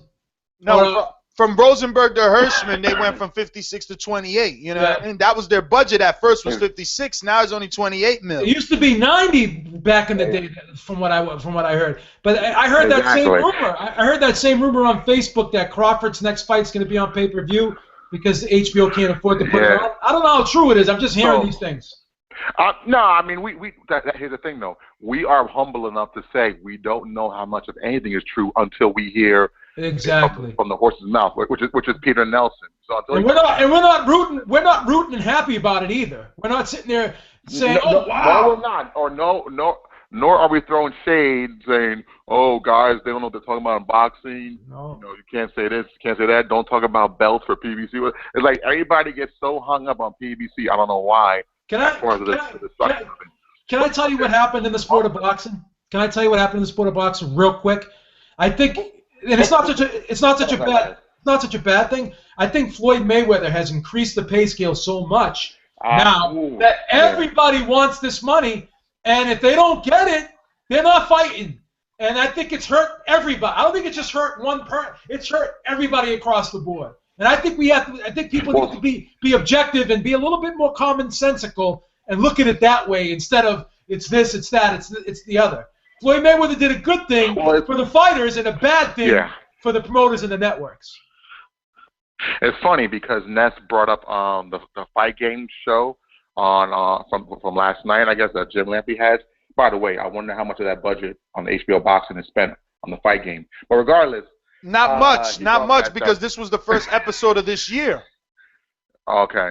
So it's funny because I'm not the biggest Jim Lampley fan, and I have my reasons why. He's really like, you know, he pontificates on the good old days and the glory days a little bit too much, and as far as what gladiators are supposed to fight like, you know, the Mickey Ward types. Everybody's got to be Mickey Ward to be an A+ in his book. Exactly. So they love Gaddy and they love Mickey Ward and that kind of style. But he did give a good interview with Bill Simmons on his podcast yesterday. So it's online if you're a consumer and want to check it out after this show. But you know, he spoke and he just pretty much reinforced the idea of what we always known all along in that interview, where he basically was trying to say more or less that, you know, guys like Floyd, as far as the business aspect, they did great for themselves as they were supposed to and for their health, but they've ruined the business of it as far as for them, for the HBO side. So I said to say this, once and for all, we got to stop like being so caught up in anybody's business and monies to the point where like we're bigger, hate on them. The same way I don't want to hate on the HBO and I want them to succeed and not have bullshit fights on pay-per-view in July like maybe Terrence Crawford and Postal. I don't want to hate on any man trying to put boxing on TV for free. You know what I'm saying? I try to support it. And let them have their feet wet, like I said last week. But anyway, that's my call. If y'all want to talk about the budget issues, quote unquote, that supposedly happened, which I wouldn't be shocked that they are having, talk about that. And you know, I'll be listening. You know, I'm a loyal fan. I don't want to prey on their downfall. I hope HBO gets it together and makes some good fights. I just want good fights. You know, but what's funny is the Crawford pay-per-view rumor. Postal Crawford's not pay-per-view, man. They can't try to give us that. That's why Bob was throwing Adrian Broner's name out there, because I think that could be a good first pay-per-view for both fighters. I think it would do decent. I'm not saying it would do extraordinary. I think it would do decent. The problem is Broner isn't gonna be the bad guy because Crawford is. They know each other. Everybody knows this guy from the amateurs. They've all fought him. Mikey Garcia is the one that swayed Cameron Duncan to sign him. But it's like you got to get this guy. He beat me in the amateurs. But supposedly Broner and Porter were kind of cool too. And what happened once the fight got signed? It was. Oh, they weren't cool. They were playing cool until the fight got signed. Then all the secrets started getting released, didn't they? I thought Ken was saying that he was They played basketball together. They ate over each other's houses. They sure did. So but I seen a lot of dirty laundry getting aired out. There's also a video of Adrian Broner saying he looked up to Sean Porter way back when. Also, I remember that. So when did it turn sour? I don't know. I mean, you may know more than me because you talked. No, I don't know when it went sour. The point is, I mean, you seen the way that Adrian was disrespecting Ken, and the way that well, that's what I'm saying. The way that press conference went down. Yeah. But I'm just saying, like. Well, I think it was more of a thing where, the Porters didn't respect the fact that Broner wasn't giving them the respect that they deserve when they knew it. It's like, you know me. Like, why are you trying? You know me, but man. And then Broner was kind of acting like he was doing Porter a favor by fighting. Remember the weigh-in? I mean, he didn't even shake his hand. He was very disrespectful. I mean, he got what he was getting. Let's keep it out on the streets. We're gonna go to Amin 908. Amin, talk to me.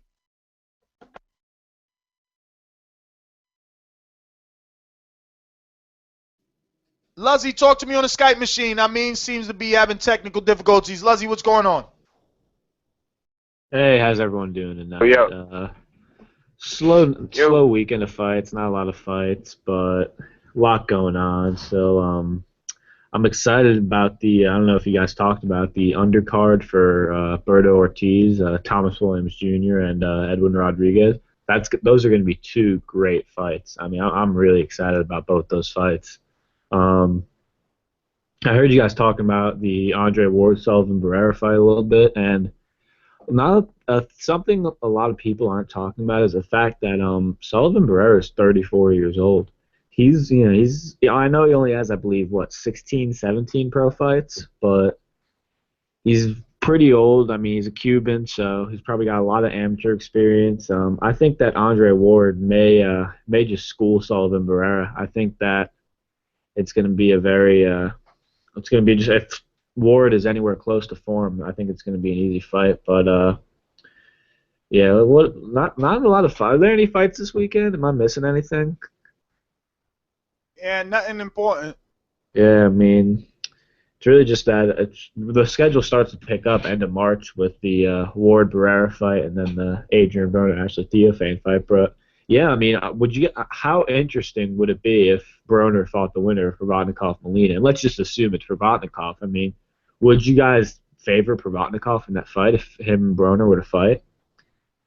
I don't know, man. I always thought highly of Broner. I always thought that he could outbox people.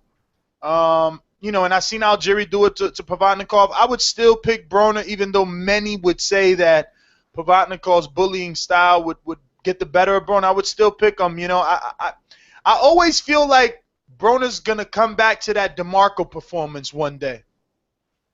I feel like he can. I feel like Broner. I don't think Broner's ever gonna be what we thought he was gonna be, but I think he's only 26 years old. I still think he has time to kind of get his career back on track, but I just think pressure fighters are all wrong for him. I still think that after watching that Porter fight, and I picked him to beat Porter. Pressure fighters are just all wrong for him, and Provodnikov is just a bully, man. But Porter has looks. He has different looks. Provodnikov has one look, the bully style, as you called it, and I think Broner could overcome. Who? Well, Ruslan Provodnikov. Provodnikov. Of course, it's a good point. Don't even feel bad. I used to murder that name. Could anybody remember what I used to call him? Oh my God. Providenko or something like that. Provolone. Something crazy, casual. You don't even know. Yeah, but that's was adding vowels in there that weren't even there, man. It was hilarious. Yeah, what do you guys think about Sergey? Really good. I think he's really solid. I would love to see him in against top 140 PB. He only has like 9 fights, too. 9 fights, yeah. I believe. Yeah, but he just looks really solid. He puts his punches together real well. His feet are really well. He's smooth, isn't he? Smooth. He's a slickster. He's one of those guys you watch and you just say, this guy knows where he is in the ring at all times. There's some guys you watch and some guys you watch them and they just don't know what they're doing. They're kind of just throwing punches and they don't know where the other guy is. He is just so solid, so well-rounded, and I mean, goes to the body, and he got that Wolf out of there that was a beautiful right hand, and then a left. He almost threw like a left hook to the body. It kind of just like clipped his body, but man, that was a great knockout punch. But yeah, I really like him. I'd like to see him step up, keep stepping up in the future. Yeah, Matt, let me get to some of these callers and see if Amin is back on. Amin, you there? Yes, fellas. Yes. What up? Yo, I was saying Enrique looking like Enrique Santa Cruz over there, man. What are you talking about? Why you say that? You do look like Leo Santa Cruz. He does look like him. He does. Looks like Edwin Rodriguez. Jeez. Yeah, well, Santa Cruz is not. I don't think he looks like me at all. No. But thanks. Yo, did y'all happen to catch that commercial, that PBC Corona commercial, where they had, most of the same guys we're talking about? That was awesome, and you know what? That's a great endorsement right there. That's a great sponsor. Yeah. Wow. Like Wilder on it, and Danny Garcia and all those guys. That was a great commercial. I'm surprised Ness didn't say anything about that commercial. I liked it. Nah, Don't worry, man. I was busy. I didn't catch that. Shout out to Andre Berto too. The hardcores got it. The hardcores got it. We all hardcores. I picked it up for y'all. Don't worry about it, fellas. We got it. Hey, man, we a team over here. We're a family. So, when we don't see something, y'all supposed to call in and let us know. Yo, did y'all say this kid, Lipinets, is at 140? The kid we just talking about, the one that beat up? No, he's at is he at 130, Ness? 140, junior welterweight. I thought it was 130. Now, him and Crawford, that would, I'm just, throwing it. That would be an interesting fight. I think a fighter like him that's a fight that Crawford. It's too dangerous for him to take because this kid don't have a name. Yeah, but Lipinets is a DeBella fighter. I think that ain't even gonna happen. He said that HBO don't even offer him TV dates.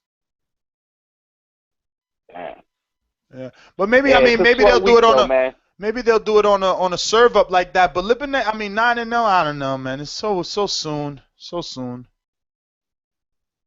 Yo, any word on Better Beef? Anybody know what's Better Beef up to? Nah, man. Remember, I think he was injured, but he's with Heyman and with Yvonne Michaels, so he's over there. Yeah.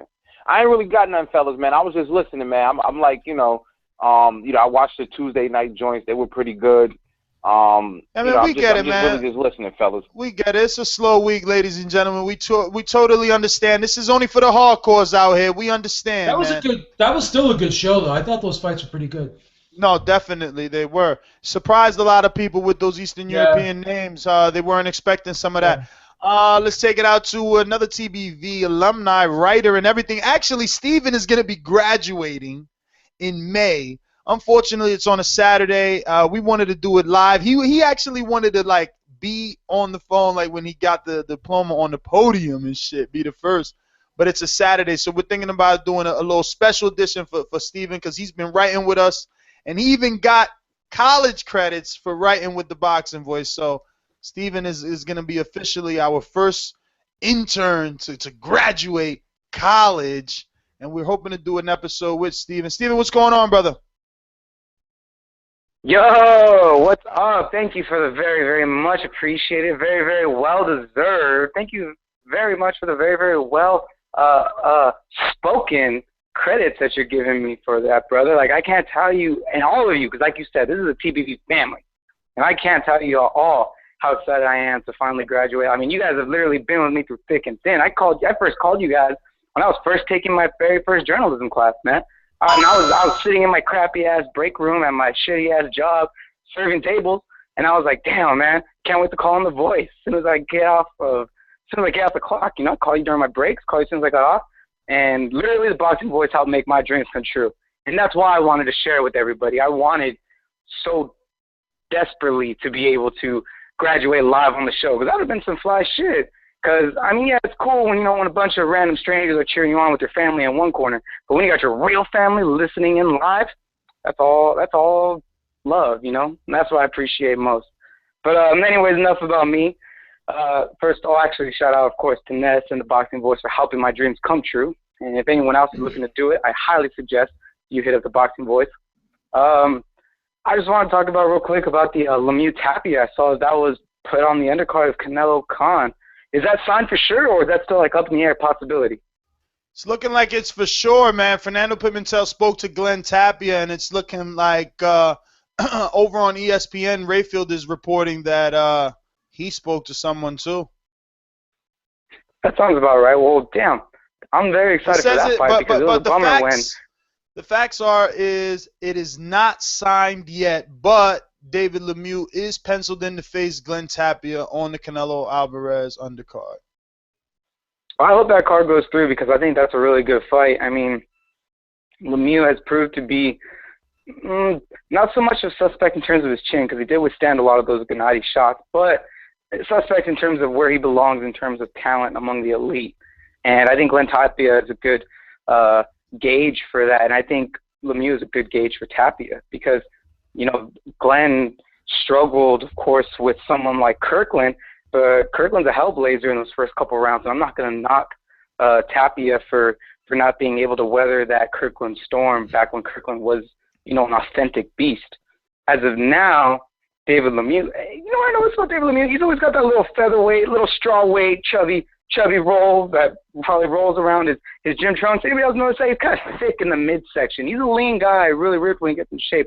He's kind of thick, and then with him coming in slightly overweight and getting his previous fight canceled, I'm a little bit more suspect of him now.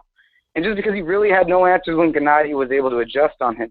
So I'm really excited for this fight. I think this fight would be really good to help us kind of really realign Lemieux with the rest of the division, see where he falls, and the same thing for Tapia. And I think it's a great opportunity for exposure. And I like that they're trying to beef up and spice up this card because let's face it, the two names fighting each other is great for casual fans, but for us hardcores, we want a little bit more. And so I think it's really important for Golden Boy and HBO for them to succeed in this pay-per-view is to really stack up that undercard. And it looked like they were doing that. The Matisse pulled out. Do we know for sure who Herrera is fighting? Well, they're saying Frankie Gomez is what they're planning.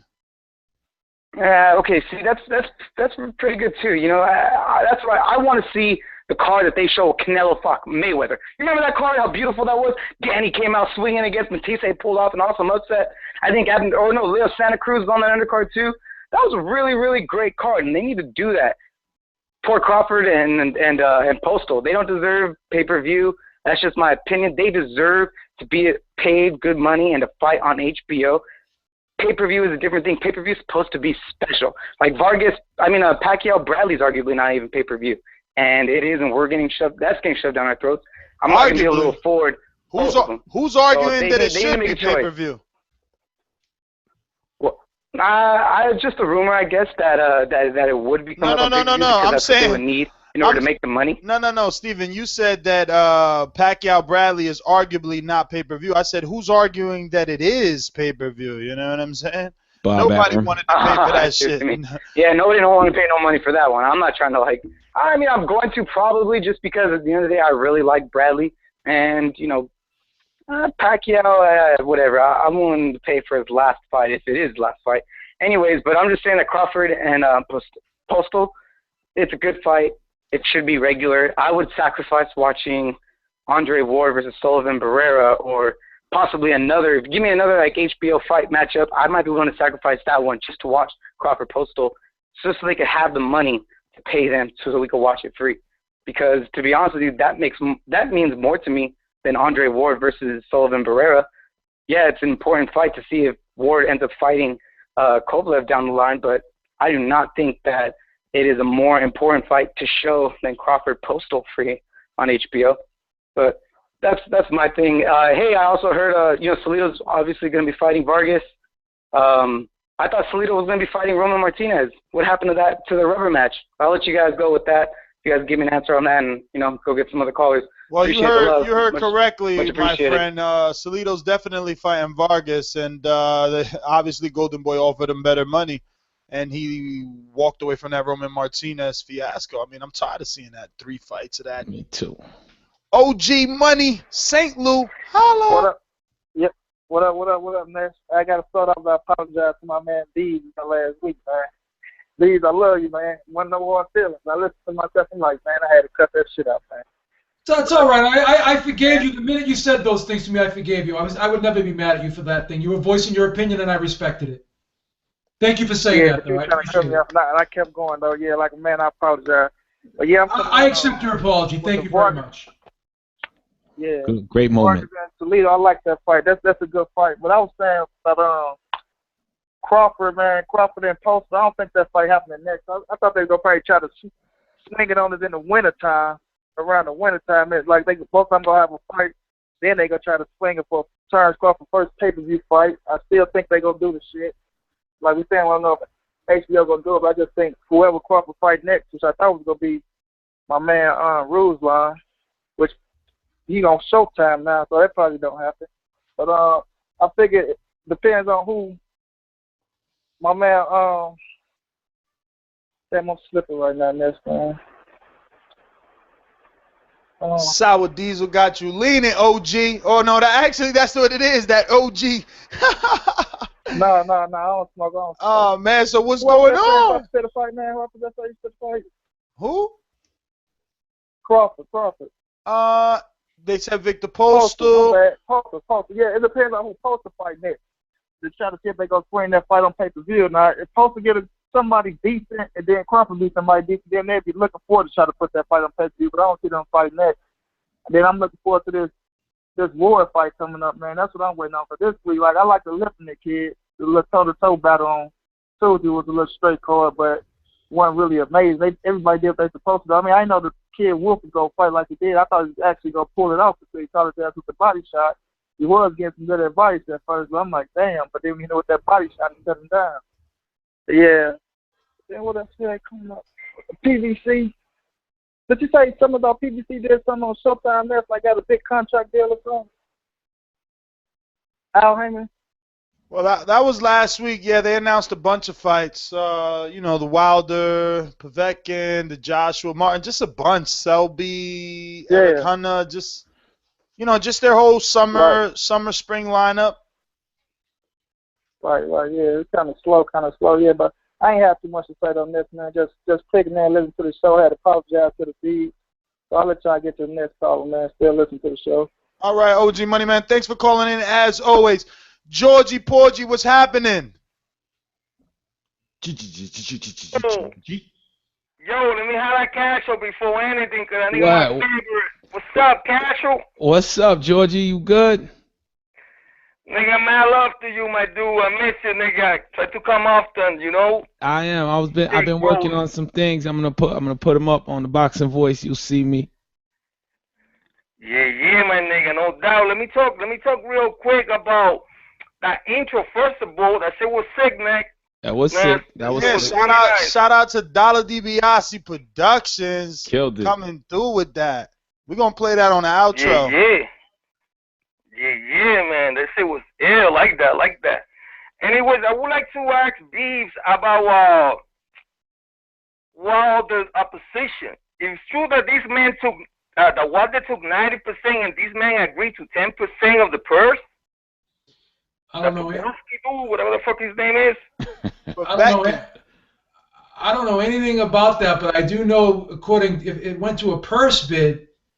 So I believe I think a purse bid is a 70-30 split, if I'm not mistaken. I'll have to double check that. But the champion gets 70, and I think the challenger gets 30. Am I correct, Ness? 75-25 is usually what I hear. Okay, yeah, it's somewhere along the lines of that. So I don't think it's a 90-10 split. Well, I would like to congratulate this man, because that's what we need on boxing. Nigga don't give a fuck about money. Just put the man there and let's get it on. Everybody just want to get paid.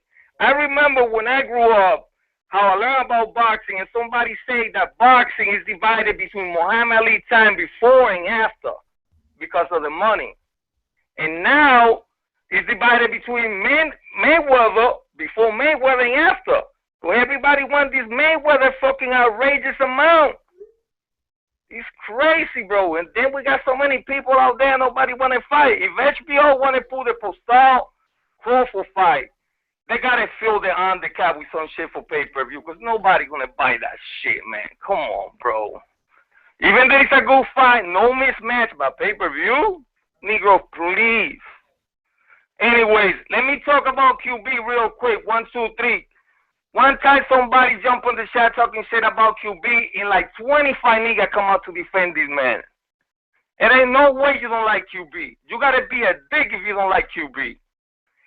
That being said, QB called me out, talking about I don't know about boxing. My nigga, I don't need a puppy. Maybe you need a puppy who knows boxing who can teach you. Because you don't got 10 fights that you can call from 2015 that you won, that you pick. Nothing but fucking losses. In the Crow Hall of Fame, that's where you going. Anyway, let me leave that nigga alone. Great show, support, and donate. Yo, the Crow Hall of Fame. I like that. Yo, on our newsletter, we got something called the Crowbituary. It's coming out soon. Looks official. JP, the politician. I hope you was listening early. They came at your neck, son. What's going on, Premier Boxing Voice? What's up, Ness? How you doing, brother? Yo, so a caller gets at you and you get at me. That's how we do it, huh? Okay. No, actually, I wasn't listening earlier because, I don't know, we had a little technical difficulties because I was listening and then it went blank. It went black. So yeah, that's because you're listening on Blog Talk, man. You know Blog Talk is inconsistent. You gotta come on YouTube, man. You gotta come over and look at our pretty face. Good brother, I'm multitasking. I have other things to do. You know, I play it in the background, man. You know you got Boxing Voice. You know you got like a 65-inch TV somewhere, curved status. You could just play us on the background, man. Just stream it with Chromecast, get Apple TV. You know you big ballers got all that stuff, man. You know you can get us anyhow. Well, I have the smart TV, but you know I got on the TV right now is the Indiana Chattanooga game. What, you know, I like to watch is that? The NCAA tournament as well, brother. What? It's the NCAA tournament. I know you in a little box. What's that? The gun? Boxing, but what's that? The gun? The NCAACP? That's March Madness, I think. Yeah, exactly. It's basketball. Casual fan knows March what I'm talking about. Oh, fashion. March Madness with Fashion Week. What the hell? This guy's talking to me in another language over here. Talk to me, JP. Talk some boxing, man. Exactly. All right, let's talk about some boxing, brother. Now, look, I know you gentlemen that said that there was going to be some sort of release this week in terms of the PBC, and we had to all take that as fact. Now, you know, yes, I looked back, and the Premier Boxing folks over there said they were going to have some dates for ESPN Friday Night Fights in January. Then they said in March. Now they say in June. And, you know, we were supposed to get some sort of release this week. Is that going to happen? Because I know the last time you were saying, no, the spokesperson says we're going to get some release of all these fights. And you took that as some sort of factual information. And I'll try to inform you that it was going to be that is speculation. As you cannot take that as a factual basis. Now, it's Thursday evening. Are we getting some sort of release this week, Bess? Nothing on the docket, JP. Okay, there you go, brother. So once again, PBC letting folks down, and that's the problem. That's the issue. Like I said, when we see what's going to happen, because I know they've released some information in terms of Ortiz Berto, which really does not belong on network television. But that is PBC. That is PBC. I know that's PBC. So I said they've released a couple fights, but they have not released a slate.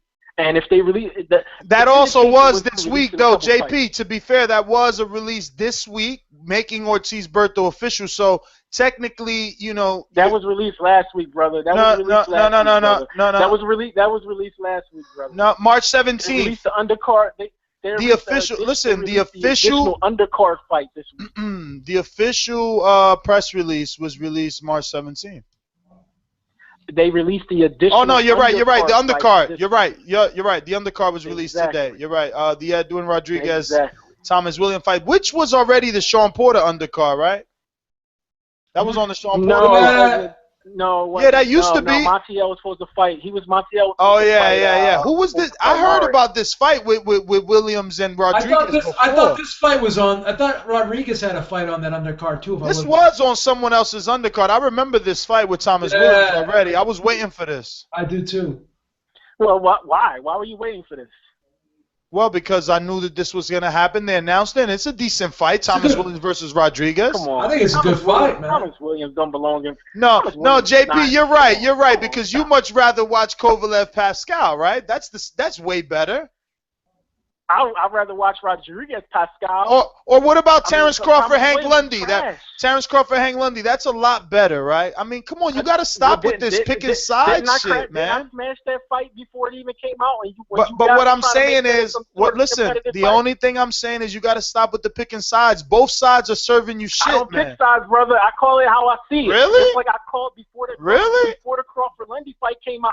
I killed the Crawford Lundy fight. When you guys were trying to make that out of some sort of competitive event, I said no. No, not you guys, JP. JP, like I told you that day, not you guys, because Beeb and Mario fell victim to Hank Lundy's, talking up. No, I always said that this was bullshit. You did, Ness. You did. And I called it how I saw it as well. So don't try to say I'm picking sides. I call it always how I see it. You do. Are you looking forward to buying a lot of pay-per-views this year? Are you looking forward to buying a lot of pay-per-views? Are you looking forward to buying a lot of pay-per-views this year? On to Deontay Wilder. Look, Deontay Wilder finally has some sort of remarks, some sort of comments. Apparently, this man used to have such a big mouth. He used to do all of these interviews and tell people all in due time. Now he has no time for interviews.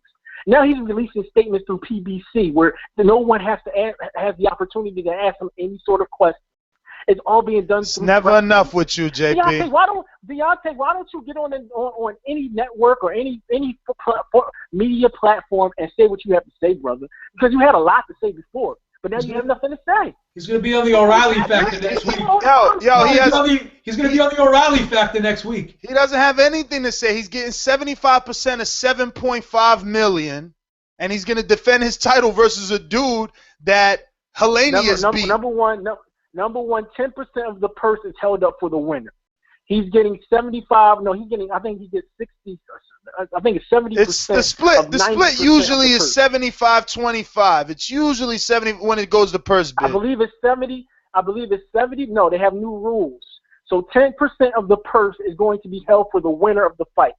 The remaining 90%, 70% of that goes to the actual champion. That's how the new rules are. 10% is only 700,000. Deontay ain't worried about that 10%. He's taking that 75%. He gonna get the 10 anyway. He gonna get the 10. Listen, he gonna get the 10. JP, you sound crazy, man. Povetkin had a tight fight with Helenius. He had a tight fight with Helenius. Fucking Teddy Atlas babied him until he was forced to take the titty out of his mouth. You playing games, and you're the same, and you're the same person. Listen. I'm not gonna let you forget that you're the same person that called in here the week before last and said that Deontay wouldn't fight him. Then last week it was announced that he is fighting him. You still haven't given him his credit. 2 weeks later. Give him credit for what? For doing exactly what you said he wouldn't do. When he get in the ring and go to sleep. Man, come on, man. Come on. Now you're the kid with the basketball that wants to take it away. When he get in the ring, you're going to give him credit. The Canelo-Khan card, this card is looking great. We're talking about Canelo versus Khan. We're talking about Ortiz versus Ustinov. We're talking about Lemieux versus Tapia. We're talking about Gomez versus Herrera. Does it get any better than that in boxing right now? I don't think so. And looking at the comments of Tapia, he said he lost 13 pounds within a 3-day time period before his last fight against Sora. That tells you a lot about what boxers have to go through. What was his excuse? What was his excuse to fight before that?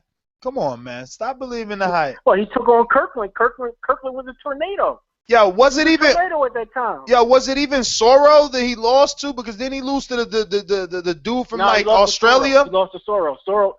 Soro knocked him out. Soro knocked him out in his last fight. That's what happened. But look, I think it's a good fight in terms for David Lemieux. It's a good bounce back fight for him. I think the card looks really stacked. I like the card. I think it's a really entertaining card.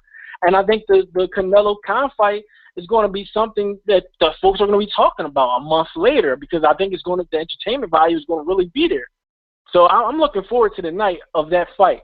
And in terms of Andre Ward and Sullivan Barrera, I think Andre Ward is going to show out. I think he's going to put something on this dude. I think Andre Ward doesn't have much to say right now. He's out to prove himself, and I think he's going to show and prove on the 26th. I don't think Barrera's in his league, and I think Andre Ward is going to show that really at the end of the day he's still the top pound for pound fighter in boxing. So I mean I'm looking forward to some of the fights that's coming up. I'm hoping Deontay Wilder gets in the ring next. I'm hoping he does do that. You trolling, man. You trolling. You know that. You know you trolling. I'm not trolling. I'm telling you how it feels. And look, if I haven't heard the comments that somebody made about me in regards to me, you know, but like, what did Jigga Man say? What did Jigga say? I mean, I don't know. You tell us. Half a ball. I ain't really got nothing to say to those guys. If I call up, it's going to be just to speak to you, Ness, and go over by. Hey, listen, I can't say what they gotta say. I can't argue with you. When you start throwing around Jay-Z quotes, man, we automatically friends. JP, thank you for calling in. We're going to get to some others here. Peace. Let me get to Jay Will. Actually, Johnny Raga on Skype. Talk to me. Raga. Johnny, Bobby, Ricky, and Mike. All right. Jay Will in Columbus, Ohio. Talk to me.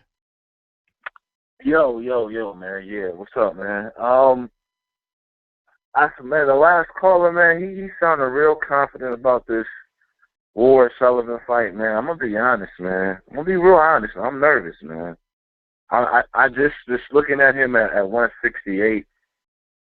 I understand what B was saying about his physical strength and not being able to be bullied, but man, like I don't know if he's gonna be able to keep guys up off of him. I don't know if his power's gonna really carry up to that weight. That's my main concern. Is he really gonna be able to keep guys up off of him? And you know, Barrera, he ain't no little dude, man, and he packs a punch, man. So it only takes one punch, and I think B, man, I'm not going to even keep getting on B about this Amir Khan Canelo, man, because I see right through all that, man. I see what he's doing, man. He's doing all that before the fight, man. Then come fight time, and he's going to pick Canelo. I think he just wants to be the bad guy. I think he's pulling the Mayweather, man. All publicity is good publicity, man. So I think that's what he's doing right now. But it's a classic troll move. Classic troll. I'm going to ride this Khan train all the way up until May 8th, because I'm going to be wrapped in the UK flag on May 8th. I will be. I'm sorry. I highly doubt it, man. I know I can't talk about UK, I hope you don't put that fight. I hope you don't put that fight on beating the odds with B. I hope you don't do that, man. Oh, that's going to be the highlight of beating the odds with Beeb this year. I'm going to put that in the beating the odds with Beeb. That's going to be the beating the odds with Beeb Hall of Fame. That's going to be my all-time great beating the odds with B predictions. That fight. That's gonna put me on the map. I might get a job in Vegas after that fight. Man, you better go in hiding after that fight. All right, y'all. That's it, man. All right, Jay. Thanks for calling in. Another Jay, but from Orlando. Talk to me. Hey, what's going on, fellas? How y'all doing tonight? We're doing good, brother. All right, man. Good. Hey, I didn't catch the beginning of the show, but I'm gonna just go ahead and jump right into it. I just need to say this, man. As boxing fans, we all need to come together. We need to stop this hate on. I'm only on HBO side. I'm only on Showtime side. I'm only on, PBC, because I'm gonna be real with you. I was talking to some people at work today, and I was naming fighters, and the main fighters that they knew, these guys are retiring. They knew Pacquiao, they knew Mayweather. They didn't know the rest of these guys. So it's like, if we are fighting amongst ourselves, how the hell are we going to be able to get to the mountaintop? And also, too, if you look at the ratings aren't doing as well as they were doing last year. A lot of that is because they're scheduling on the same dates, which makes no sense. But, also at the same point in time, it's not doing as well as it is. Hopefully it picks up during the summer and then also later on in the third quarter. But that was what I was saying about that. Also, too, coming with the topic of UK bums and American fighters. UK fighters definitely, when they grab the belt, they definitely sometimes hold it hostage. But I can name at least 2 champions in the last 2 years that have come to America, dominated, and took that belt. James DeGale and Kell Brook. And they took that belt in America. So we got to make sure whenever we do get these belts that we keep these belts and we defend them with the utmost honor. That's pretty much it, guys. Well, Jay, thanks for calling in. Good call, good call. Can't argue with that, man. UK definitely got a few titles this year and last year. Jersey 7. Get crazy, get wild, let's party, get loud. If you want to have fun, do something crazy. Yo. Glad to be back. I'm going to keep it short because I'm driving. But, you know, I don't know what the fuck that guy was talking about. The guy that was saying how David Lemieux is a great comeback fight for Glenn Tapia. Yeah, I agree with him. If, you know, that's the fight that is going to make Glenn Tapia retire from the sport. That's what that is. It's a great fight for Glenn if he wants to retire, okay? If Glenn Tapia had the right people around him, they tell him, look, don't take this fight. You're a young kid. You never fought at 160 before, and you haven't fought for a year. And the last time you did fight, you got your ass beat. So why don't you move up to 160 the right way, take a few light touches, and get a few good training camps in. And when you're sharp, and when you got a good 3 fights under your belt, 2 fights under your belt, you go for the big guys. But I just hope he's getting paid well, because he ain't going to get another payday after this. Glenn Tapia is done after me. And that's a shame because he's a great kid and he's really fun to watch, even though he will never be a world-class fighter. You know, but just because you'll never be a world-class fighter, that doesn't mean there isn't a place for you in this sport. There's a place for a lot of different types of fighters in this sport. Just because you're a C-class fighter, that doesn't mean you can't have a career. And that's what Glenn Tapia is. But the way his career is being handled right now, he's not going to have a future after May. David Lemieux, he's my Armenian brother. He's going to show out on May 7th or whenever the hell it is, and he's going to do his thing. And then after that, he's going to get the Canelo fight, and he's going to beat Canelo ass. And that's all I got to say. Love the show. Good night. I don't know about him beating no Canelo, but hey, Sev, what's that weight? What's your weight at, man? 170. Right now, I'm 170 pounds. What weight you gonna be fighting in June?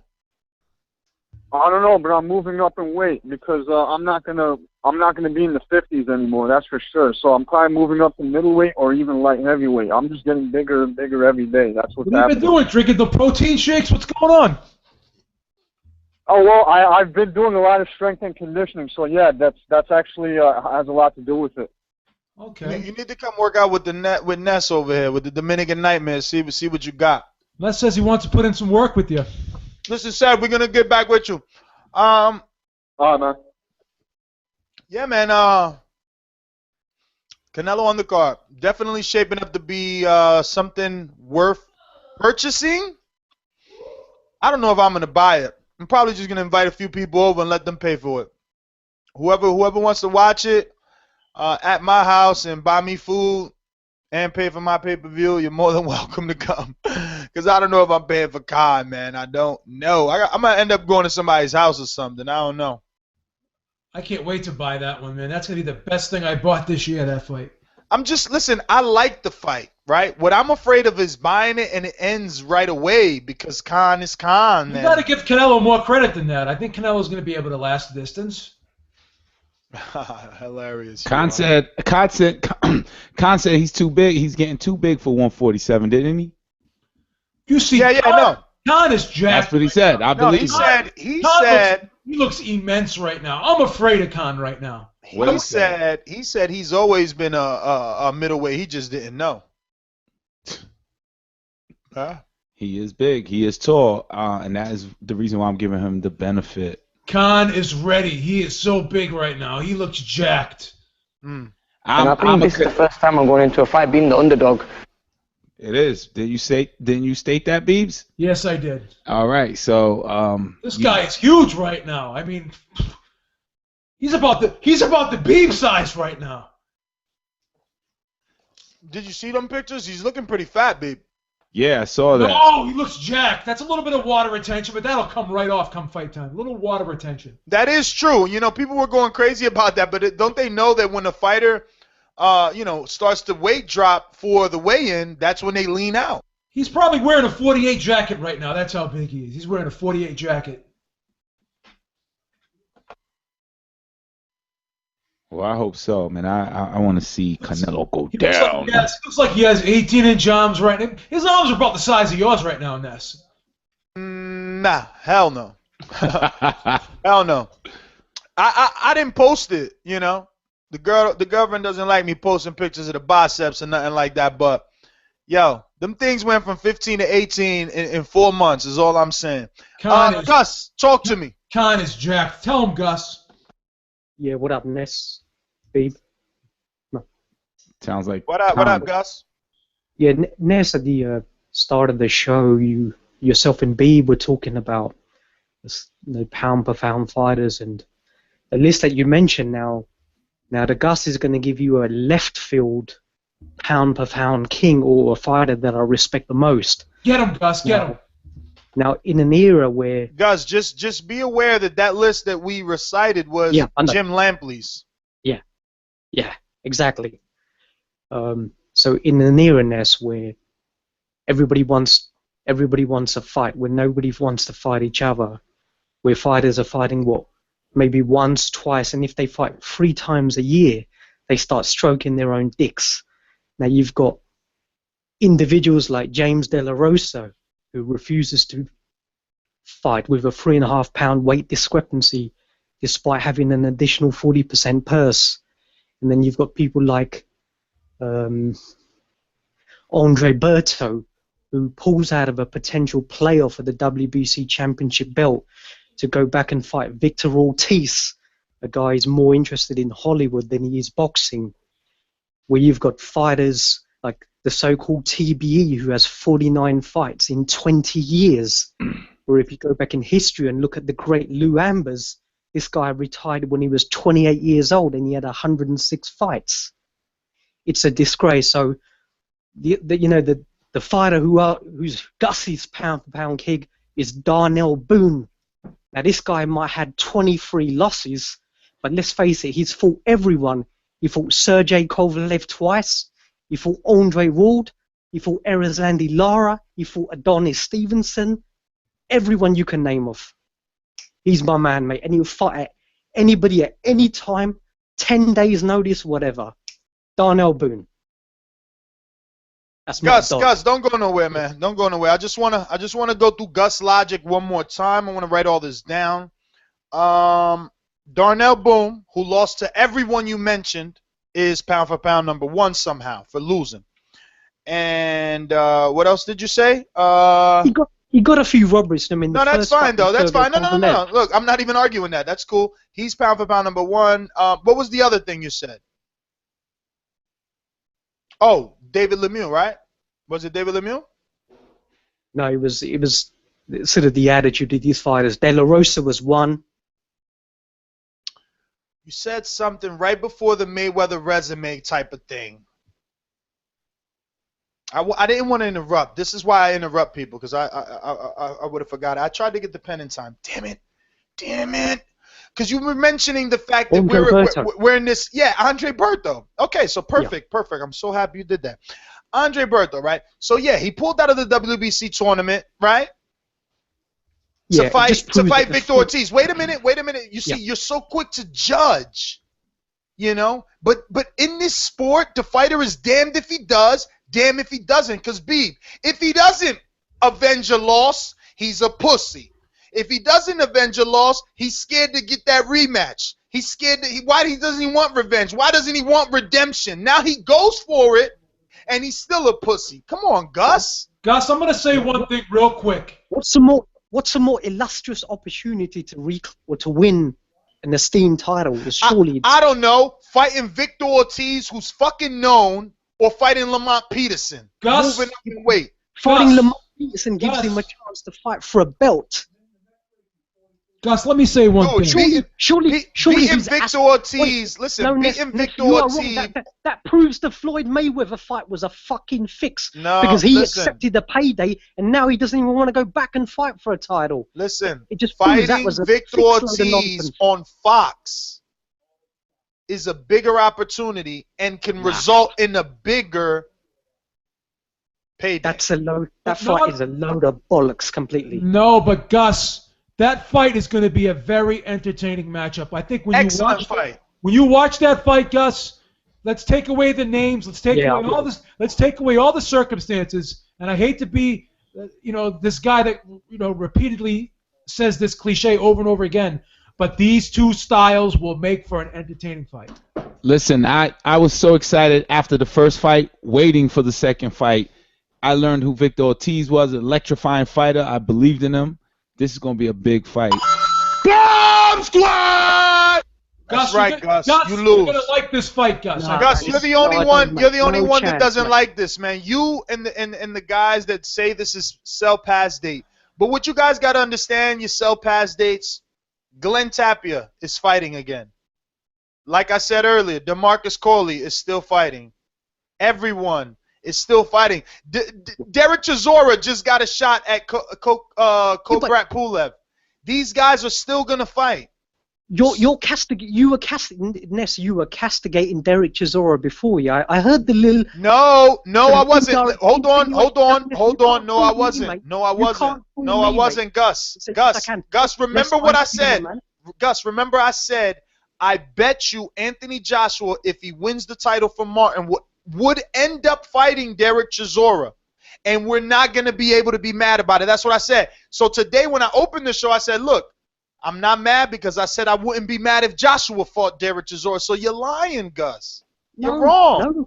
I didn't chastise Chisora. I know they're going to keep using him. Have I said that he's lost his last 4 or 5? Yep, I've said that a bunch of times because he keeps losing. But he hasn't. He hasn't, though. Shit. Under his new promotions, he's won his last 4 Nefs, so you're wrong. His last 4, who's he fought? That's irrelevant. Exactly. That's irrelevant. Come on, you can't be talking about all. Shannon Briggs. Listen, Shannon Briggs won his last 6 fights. Does it matter? No. Come on, you're giving Derek Chisora. Has won his last 3 fights. You know what I mean? Is there any credible opponents there? Doesn't matter, mate. Well, they're obviously more known. They're obviously more known than whoever Chisora fought. Ness, I can be undefeated if I fight 15 girls as well, mate. 15 girls? Yeah. And who's fighting girls? Who's fighting girls? I don't see any of the fighters that Wilder's fighting wearing sports bras. I don't think he's fighting girls. I mean, this guy's obviously. Chisora fought Vitaly Klitschko. Fought Tyson Fury Here twice. we go with this. David Tate. Here we go with this. Let's give the loser credit again. Shit. That's credible. At least he's fought credible opponents. My favorite part of Chirosa's career is when he smacked Klitschko in the face. Exactly. No credit. No credit for anything he's done in the ring. Look at this shit. 13 and 3. 13 and 3. No. I'm gonna name you 5 opponents. I'm gonna name you 5 opponents, Gus. Here you go. You ready? 13 and 3. Becca Lobi. I'm gonna get Jeffrey for each one of these shits so y'all can see how bad this is. 200 ranked in the world. Number 1 in some country called Gorgi. All right, check this name out. Let's get Jeffrey. Come on, Jeffrey. We waiting. Any day now. Let's go. Bacalobgenezy. Have you ever heard of him, Beeb? Because you're the European specialist over here. No. So you're admitting. There's a rule of thumb. If a guy doesn't have enough vowels in his name, he's usually not a good fighter. All right, 18 and 10. Marcelo Luis Nascimento. Sounds like a football score. Definitely a Hispanic name, right? Yep. He's from Brazil. Sao Paulo, Brazil. So his name is Nascimento. Marcelo Luis Nascimento. You ever heard of him, Beep? Never. Casual, I know you ain't even heard of I've him. never heard of Nascimento. I'm not gonna ask Gus because we all know he's gonna lie. So we'll keep going. Peter Edros, 9-8-4. Okay? I'm not Jakov Gospic, 16-13. Okay? Remember, anytime I say a secondary number, those are the losses. The first numbers are the win column, okay? So 16-13. And when I say a third number, like 9-8-4, that means 9 wins, 8 losses, 4 draws. Okay? Andres Kosimor, 14-8-1. These are Gus's last 5 opponents for Derek Chisora, which make him credible. This is the shit that they try to serve us over in the United Kingdom. Name me one fighter. Just give me one or two. Who is your NES, GTO, whatever? Who is your greatest fighter of all time? I don't believe in greatest fighter of all time. I believe in greatest fighter of this time. All right. Who? Give me one great fighter, or whatever fighter that you admire or aspire. It doesn't matter because Who? if you're trying to use my own theory against me, I already know that joke. Every resume could be ridiculed, but this one is pathetic.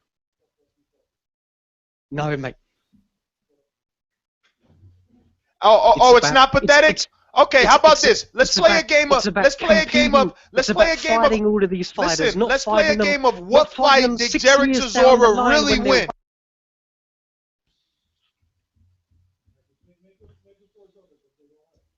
Beepster.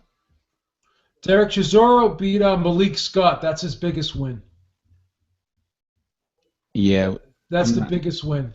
I think Ness kind of froze up there a little bit. He could He's be posing.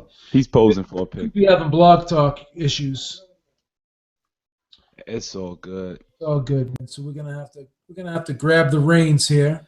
Let's speak about that Ortiz Berto. Yeah, man, I'm looking forward to that fight. And I actually was able to watch the first one because it was in Connecticut. It was, and again, this is what I said when I was there live, and then I went home and watched it a second time. When I watched it live, it was such a close fight. I thought both guys, it was give and take, back and forth, ebb and flow, a couple knockdowns in the fight on both sides. Both sides, and again, when you look at these two guys, the way they match up, it's hard to imagine them being in a bad fight. Right, Gus? He got robbed against Robert Helenius when he won the fight, clearly. And how many years ago was that? I think that was like 5, maybe 6 now. Well, Ness, he did beat Malik Scott, though. He beat Malik Scott. That's a good victory. Yeah, we were just talking about that. That's the one where Malik Scott was knocked out at the count of 9. Remember? Yeah, I don't agree with that rule, but that is a rule in the UK. I don't know why. Yeah, I know, but we've never seen that in our life. No. Listen, Gus, it's been great, man. I mean, I can't, I can't argue with you all day, but I do want to let Johnny Raga on. Johnny, talk to me, brother. You there? Good call, Gus. Johnny, get yourself off mute this time, Johnny. Can you hear me? I hear you now, brother. Hey, Johnny. How you doing, Johnny? I'm good, man. How you doing, man? I'm doing very well. Yeah? It's the first time I think I spoke to you, Well, it was nice to speak with you right now. It's good. Make a first impression. Yeah, no, the time is different here, so I don't get much to call. I'm just about to go sleep, actually. But anyway, what was you talking about? Tuesday, what happened, Ness, man? Why did you go crazy? Tuesday? I don't know. You must be like in Australia or something. What day was it anyway? The last show?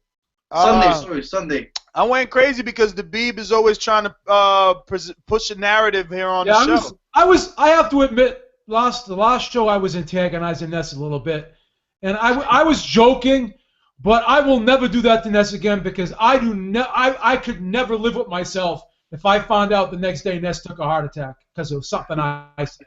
So I'll never do that again. Ness's health is more important. Guy's the biggest troll that I know. He's the biggest. I mean, Ness's health is worth more than anything. The one who talks. The guy who shouts. I know he said something. I think about Georgie Porgy. Yeah, about Rod Sarkar or some shit like that. I don't know.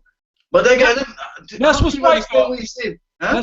Ness was right with that point. I have to give him 100% credit on that one. He was right with that one. Yeah, that guy. I don't know how you can. No, me and Georgie actually talk off air. I am glad to report me and Georgie talked off air because I know quite a few people probably felt like, you know, maybe I went too far, maybe that was overboard. So me and Georgie did speak. We're on speaking terms. Nothing has changed. As you've seen, he called in today, but you know, I just don't understand it. Like, you know, it's like JP. You see, JP didn't have a problem mentioning that PBC was losing money, but there's plenty of HBO budget stories, and he didn't talk about that. And that's my problem is these narratives that people are trying to push, these agendas that they have, and I, you know, they call me biased, yet I report on both sides of the street. You guys got to leave Ness alone, man. Just leave him alone. Yeah. Anyway, let's talk some boxing. What do you think of what do you guys think of Canelo saying he's going back to 154 before, like after Khan fights or whatever? I don't know. Like basically not to fight Golovkin. Yeah, I think that's what he's doing. Well, so much for Golovkin waiting around at 160 to fight Canelo, because like I said, I don't think it's gonna happen, and I don't want to be right, but it looks like I'm gonna be right.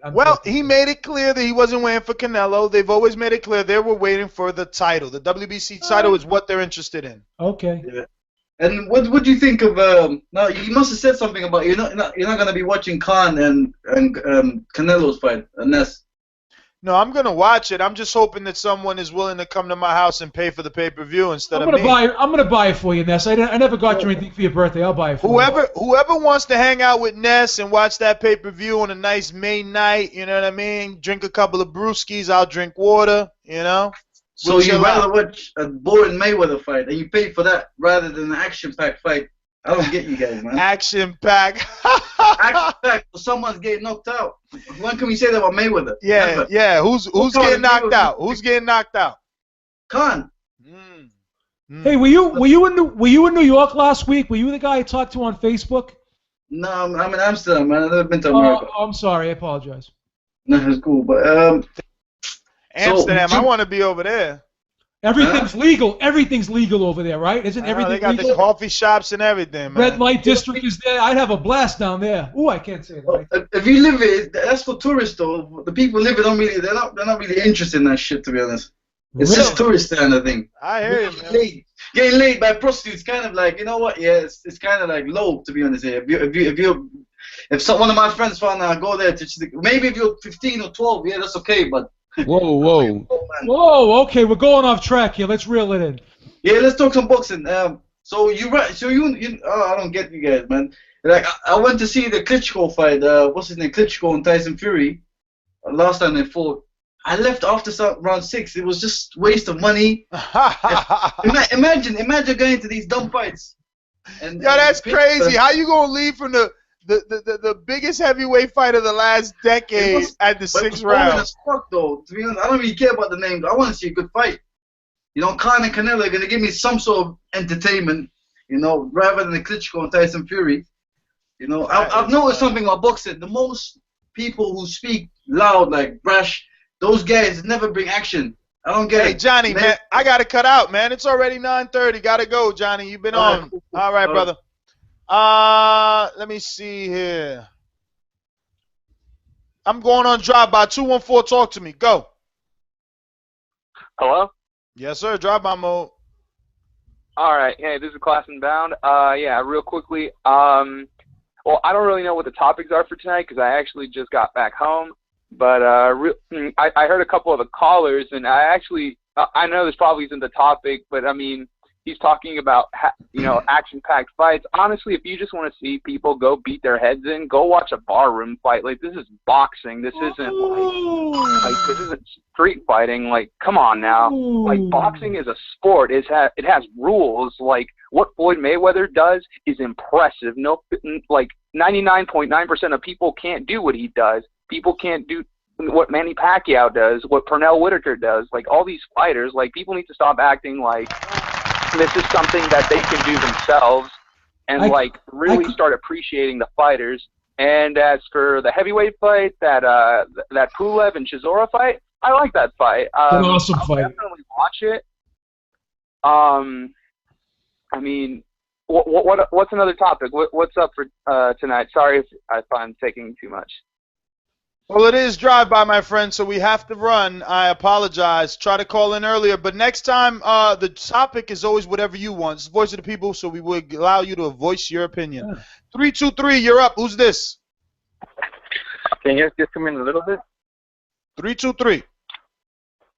Hello, guys. This is Dave the Champ. Oh, Dave the Champ, what's up? I gotta eat crow, man. I picked Ali over Vargas. Man, we all did, man. We giving people pass. You ain't got to eat crow if you picked Ali. There's a statute of limitations on the crow. If you don't call in that week of the show, then you don't have to eat the crow. Oh, no. No, never. You take that long, you gotta get double portions. Yeah, but there should be like a 2-week layaway plan. You can't run from your crow. You can't put the crow on layaway. Dave the Champ, hurry up! It's drive-by mode. Go. All right, man. You know what? I'm excited about this year of boxing. You know what I'm saying? It looks like the Cold War is gonna be ending. It looks like Top Rank is gonna be willing to put fights on Showtime and make fights like the Garcia Vargas fight. That would be a great fight, man. On Showtime Championship boxing, man. A big unification fight like that would be huge, man. Can't wait for this year of boxing. You know, it's just positive. You know, thinking positive vibes all around, man. Just happy for this year. You know, that's all, guys. Thank you. Dave the Champ, man. Thanks for calling in. As always, want to thank everybody. JP from Long Beach, you didn't press 1, and you've been there for a while. I don't know if you want to press 1. If not, we got to run. I'll play that new one on the way out. Give you guys a little something. ThaBoxingvoice.com. Well, it's been another show. I want to thank everybody that continues to tune in, continues to share that podcast. Remember, if you can't catch us live, remember to catch us on that Stitcher app, TuneIn app. If you got an iPhone, use that iPhone podcast app, and while you're there, you already know that you should remember to rate us 5 stars on iTunes, because it's super important. Helps with the visibility of the show. Remember to cop them new TBV red flag shirts. We got V-necks, crew necks, everything. You know what I mean? We even got some for your lady. Beautiful off-the-shoulder shirt for your lady, too. So get it together. Use that Amazon link. Remember to support the Boxing Voice. Remember to check out Beating the Odds with Beeb, now on YouTube, breaking down fights. Check out my boy Enrique on @FightTalk on Instagram. That's right. Remember, you want these Arnold Schwarzenegger-like gains? Come check the Dominican Nightmare at NestGTO on IG. What else we got to remind everybody? Check that website out, man. Writers putting in work. Shout out to Matt Luzzy. Shout out to Adam Sperber, Matt Bird, Kevin Johnson, Mario Mungia, Annie Stewart. And a lot of people putting in work over there. Any other college students that want to get some college credits? Calderon. Yeah, anyone else want college credits? I mean, feel free to use the Boxing Voice. We're here to help. Might as well.